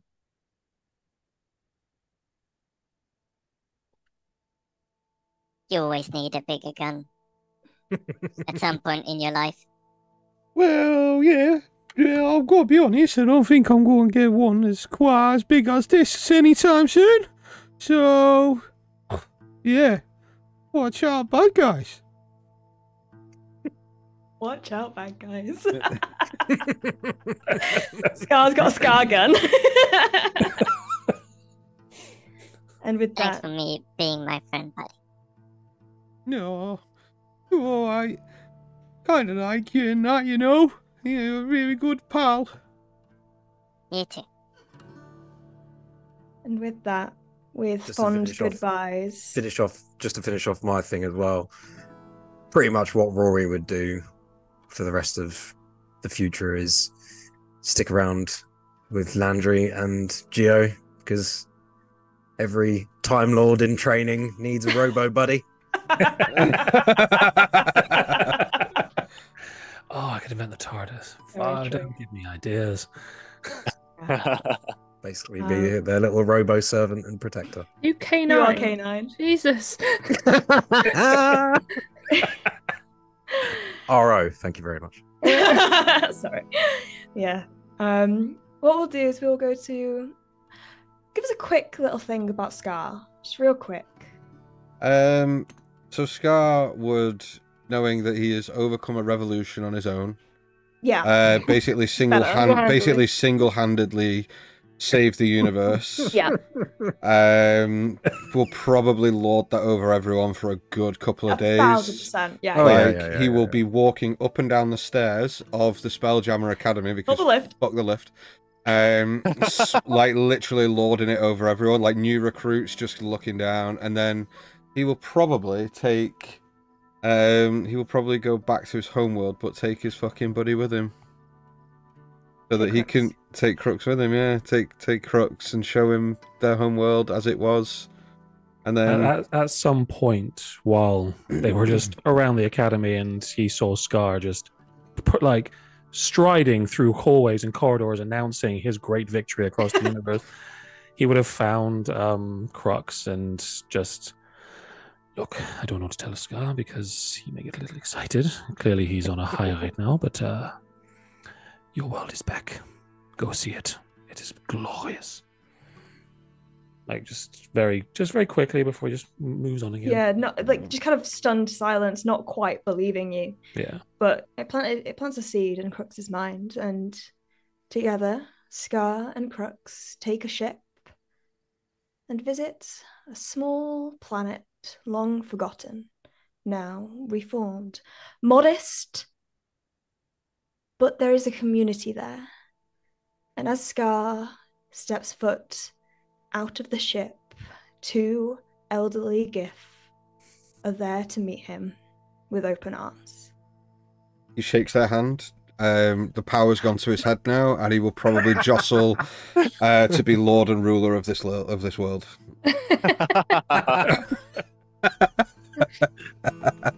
Now, obviously, he'll hug his parents and then fade off into the sunset. Okay, so we've got a bit of a matrimony / menage a trois.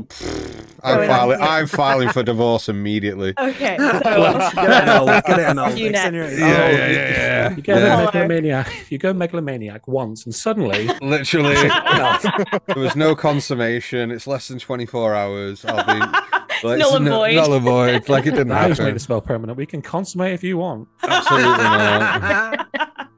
But Apollo, what are you doing? Having returned from... So, Apollo will, though enjoying the time spent with his friends, he will always be a little bit unfocused. As where we're gathered and we're saying our goodbyes, his eyes just flitting around the room looking for one person individually. And as Boots puts his boots on and as Gurgle steps away and starts walking, he sees out the corner of his eye Astrid, and immediately walks over and grabs her and hugs her as deeply and as tightly as he can, gives her like the biggest kiss that he can, and immediately drops down to one knee and confesses his undying love for Astrid and vows that he will never leave her side again, and he will propose properly to Astrid. Oh, you better. I'm not having you run off again. Scared the shit out of me. Yeah, I wouldn't do that again. But I said I was going out there to find something, and find something I did. It's a good job I did, because I want to introduce you to my friends. And I'll take Astrid and I'll introduce her to everybody. And then I'll pull Boots to one side after saying farewell to everyone and just kind of kneel down and go, so, you know why we left? We left because your home world was destroyed. Nor enough. Yes. I have some wonderful news. You know the weird one with the white hair that talks too much? Gio, yes? Well, he's... Stood over his shoulders. Well, he's done Did something... I just see you propose to that bitch?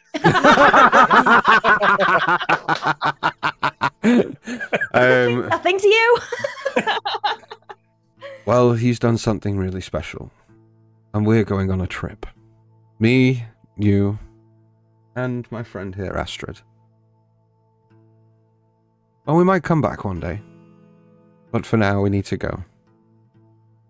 Can I still practice my Sayeth? And Sayeth, who's kind of been hanging back, seeing you all and going to fix these SOS devices, has kind of returned and kind of saunters over. Hey, could I maybe have some like study packets or something to take while I'm on the trip? If I don't want to fall behind. And Saith looks down and goes, I can pull something together quickly for you, I'm sure, but listen, I don't know what Apollo's got planned here, but it's just take some time to enjoy life. It's just while he's on his trip. When he comes back, he'll return them and I shoot her a wink. Okay. Hey, you. Stay out of trouble. Stay safe and stop using crayon on my walls. Or Look, anyone's walls. It was one time. I didn't think you saw. I will do my best. And I kind of stand up and walk past her. Single parent, what do you want? But you return to Toril, I assume.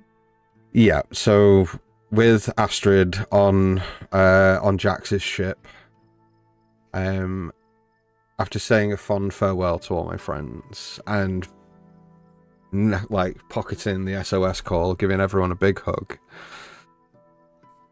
I travel back with Astrid to Toril on Jax's ship with Boots in tow. And on the trip, I talk to Astrid and talk about how, with all the time that we've had, we've seen enough of the universe for now. And let's just take some time. So we go to Toril, and the next image you see is me and Astrid walking through the gates of Waterdeep with Boots between us. And next you see us stood at a door, knocking. As the door opens and two goblin individuals are stood there, and I say, I'm terribly sorry. We found this one wandering the street at the far side of town. We thought it best just to bring him back. Apologies, my name is Apollo, and I then introduced myself and offered to cook them a meal, and after a few weeks of earning enough coin, buy the house next door. So that I can keep an eye on Boots and settle down with Astrid in Waterdeep. Do so, and you occasionally, I would assume, have visits from a familiar astral elf and her partner in tow, who can't stay away from Toril for too long. So, wanted to keep an eye on the city that they love. Occasionally, Plus, I can't cook for shit, so she's coming round for dinner. Occasionally, you have dinner parties. Boots frequently visits, has started at the local school for magic. Is beginning to hone his skills. I think Astrid and I would end up starting our own family too. Yeah. Can we please call Apollo the Godfather? After a bit of time, Boots' parents do ask you to be Boots' godfather. Blessed by Paladine. They're not familiar with the god, but no, they fucking would be at that point. They would be very familiar by that point. Oh, they've heard of him. They've definitely above the door is the symbol that I've just etched in with a hammer and chisel. Like every Sunday, they just live next door. They don't shut up. Yeah. I'm like the Jehovah Witness of fucking Waterdeep knocking on door. Yeah. Have you heard about our Lord and Savior, like Paladine?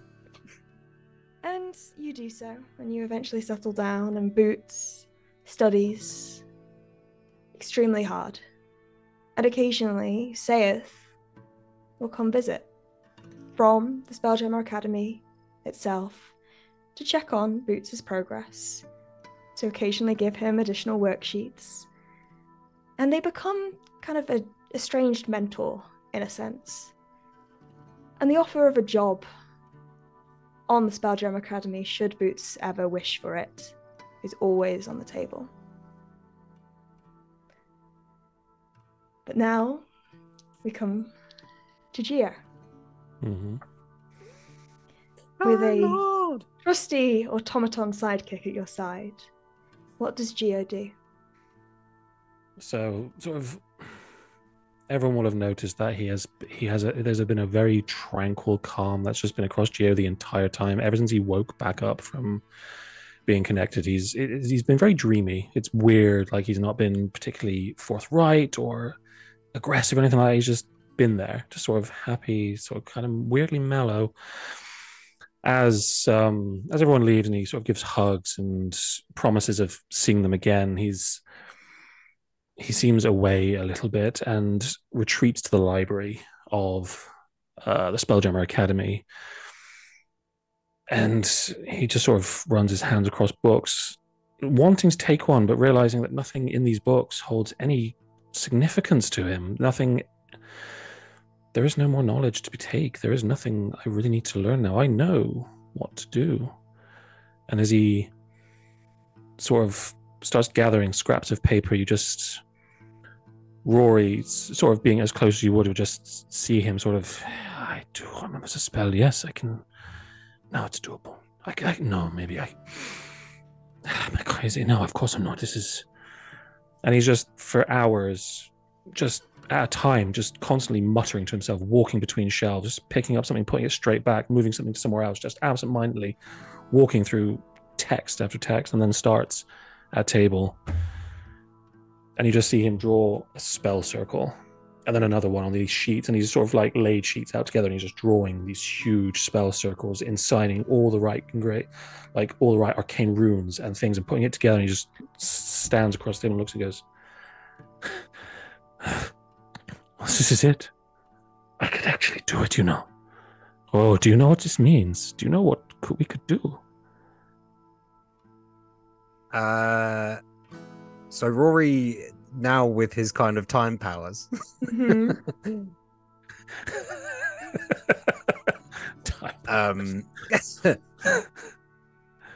he kind of just looks down at the rune and says, "It's a very good drawing. What is it of?" Oh, my friends, this is the life equation. This is how we can stop suffering in the universe, stop death, halt it in its tracks, return life to everything that ever was. Never again would suffering be had. Never again would death come unnaturally. We can control it all. All of it. Oh, it's exciting, isn't it? It's scary. What? Why would you be scared? You can't even die. What are you afraid of? The chronolometer that Gurgle installed in me gives me limited access and view of time, future and past. It is a great power that in the wrong hands could be devastating. Exactly, but it's not the wrong hands, it's the right hands. These are my hands. I return. I will do everything I can to stop someone from taking it from you.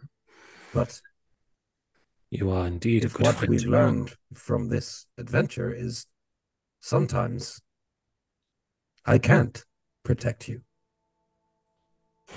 You have never not protected me, Ro. You are the one constant, second constant now in my life. You will help. I know you will. But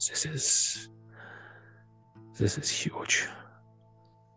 Never again. Every moment and every second, different possibilities emerge into existence across the multiverse. Oh, it's like whichever one we land on is the chosen path. But it is not in our control. But that is it. It is in our control. This is simple. I have it here. The blueprints. No longer do we have to give our lives to gods. No longer do we have to leave ourselves to the role of entropy and time and everything in the universe. We can break the universe over our knee and reshape it as we want. No longer would we have to give ourselves to death, give ourselves to the end. We could stop it all. Everyone could just live, and live well. No suffering, no loss, no love gone. Just eternal life. Is Landry anywhere near us? Landry has slowly been taking steps back as Geo speaks, seemingly afraid of the things coming out of their mouth. Geo, darling. What? Yes? Sorry. Yes, dear. I understand that you don't want anyone to suffer, but suffering is a part of life. But it doesn't have to be. This is what I'm saying. We have the ability to stop suffering in its tracks. We could end it all. I brought you back from that machine. I brought scars back, world back. I brought back Waterdeep. I undid everything that was done. Everyone is alive. Everyone is happy now that they get to live again. And we could keep undoing it. We don't have to stop.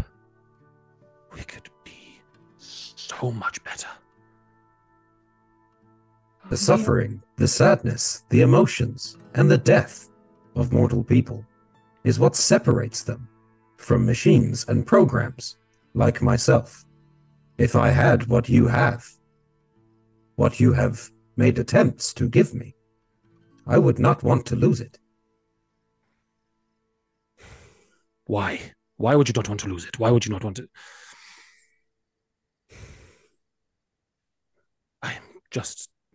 You don't understand what I saw, what I felt, what I got. I cannot be sad. But as a result of not being able to be sad, I can also not be happy. These things are meaningless to me. You say that, Ro, but you know you feel. You are getting there, even if it takes an eternity, which I will be here for, Landry will be here for, we will all be here for the day that you feel like we do. The day you understand. I know it is within you. I have rewritten many of my parameters to meet your needs. And you will keep. But I am a computer. Computers don't have feelings. Computers don't have friends. Oh, my friend, you say that, and yet here you are, surrounded by us too. You say orders. And maybe that is true, but you will keep rewriting. You will keep changing. You will evolve as we go. There's so much to take in. You think we are not computers? You think biology is more than electricity and carbon and the things that make us whole? But if you want that for me, why would you want to remove that for everyone else? I am not removing I don't understand. I am simply removing the limiter on life, death. Once that is gone, it all becomes meaningless. No, it gains meaning. If we can keep going, keep figuring out more, no one has to stop, no one has to worry. No one grabs for power because they think their life is going to end in a few years. No one does things because they think they have an eternity to do it. Because we all have eternity. And then everyone can... Sorry, go on. No, you carry on. I was just rambling. Yeah, so as this sort of maniacal rant is going on, Rory just kind of turns his shoulders a little bit, and then just sort of walks back towards Landry, and just stands by Landry. Geo, I cannot stop you from doing whatever you want to do, but know this. You pursue this path. We will not be by your side.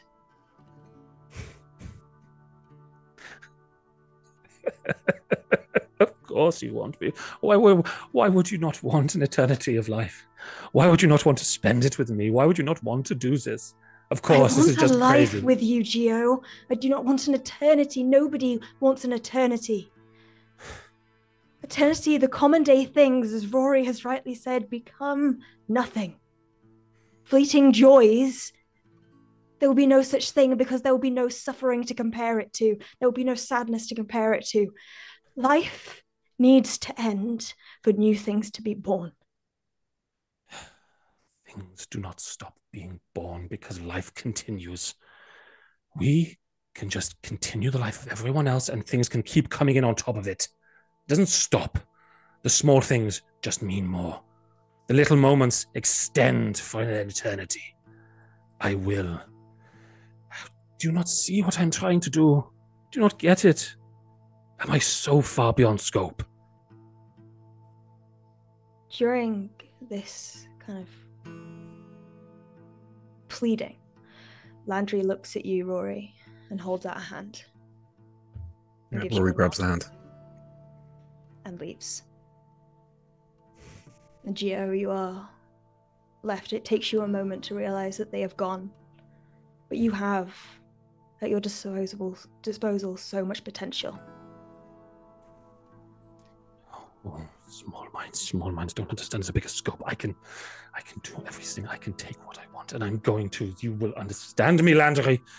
You will understand, and I will take you back to a perfect world, and we will have eternity. This is not over. I am going to stop it all. Asta, I am coming for you.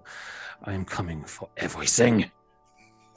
And he folds this huge spell scroll over, flexes like jaggers. Time to build myself a universe. And stalks out of the library towards something. You head off, a mission in mind. Everyone else scattered to various sides of the Astral Sea. Landry with Rory taking off. Who knows where? Just away. Keeping an eye out for a long time on Giovanni Kruger with this new information, wary of what may ensue. But on that note, our SpellJammer campaign reaches its conclusion. What a twist! Potential for a future revisit. At some point. We gonna kill Geo. You will try. I think Gurgle just I'm a fucked big over bad. himself. I mean, Jesus. Little bit. You've just given him the means to find Yeah, Landry just- wherever. Yeah, Landry, Rory, and me. Yeah, Oops. we will see. Maybe at some point down the line. But I just wanted to say thank you guys for creating such amazing characters. So good. Thank you It's for everything been else. Thank an you. unexpectedly long stint of Spelljammer, but we've reached the end. You saved the bloody universe. May have created a maniacal monster in the process, but hey, He was can't all- win them all. He was all. Definitely Brings did them round. that. He joined this a maniacal fucking like. I'm just gonna say, this is the reason why Gurgle in the beginning of the campaign didn't have any friends. It might happen. I'm trying to save you all. Do you not understand my mission? No, that was Thank you, Han. a. That was amazing. Yeah, it was incredible. that was So Han. good. Thank you, Han. And all you guys as well. Amazing characters. Yeah. Yeah, so So good. good. And thank you guys for I'm gonna miss them. watching. I hope you enjoyed. And we will be back next week. First of our fourth shot brought to you by Dan. Oh, That's yeah. right. Oh Very yeah, exciting. and make AKA Evil Overlord. Going from evil overlord to DM. DM, Not yeah. bad. They'll be fine. the power goes to your head as a player. Wait till you put yourself in the seat, and you're like, I can do anything. I can do anything. But yeah, thank you guys. Things so happen much just for because I joining say me. them. Sorry. We love you all very much. Are we going to be raiding anyone, or are we? Just Not gonna... tonight, no. No, not tonight. All right. Well, we love you all very much. We will see you next Tuesday. Bye. Bye, guys. Bye. Bye. Captain.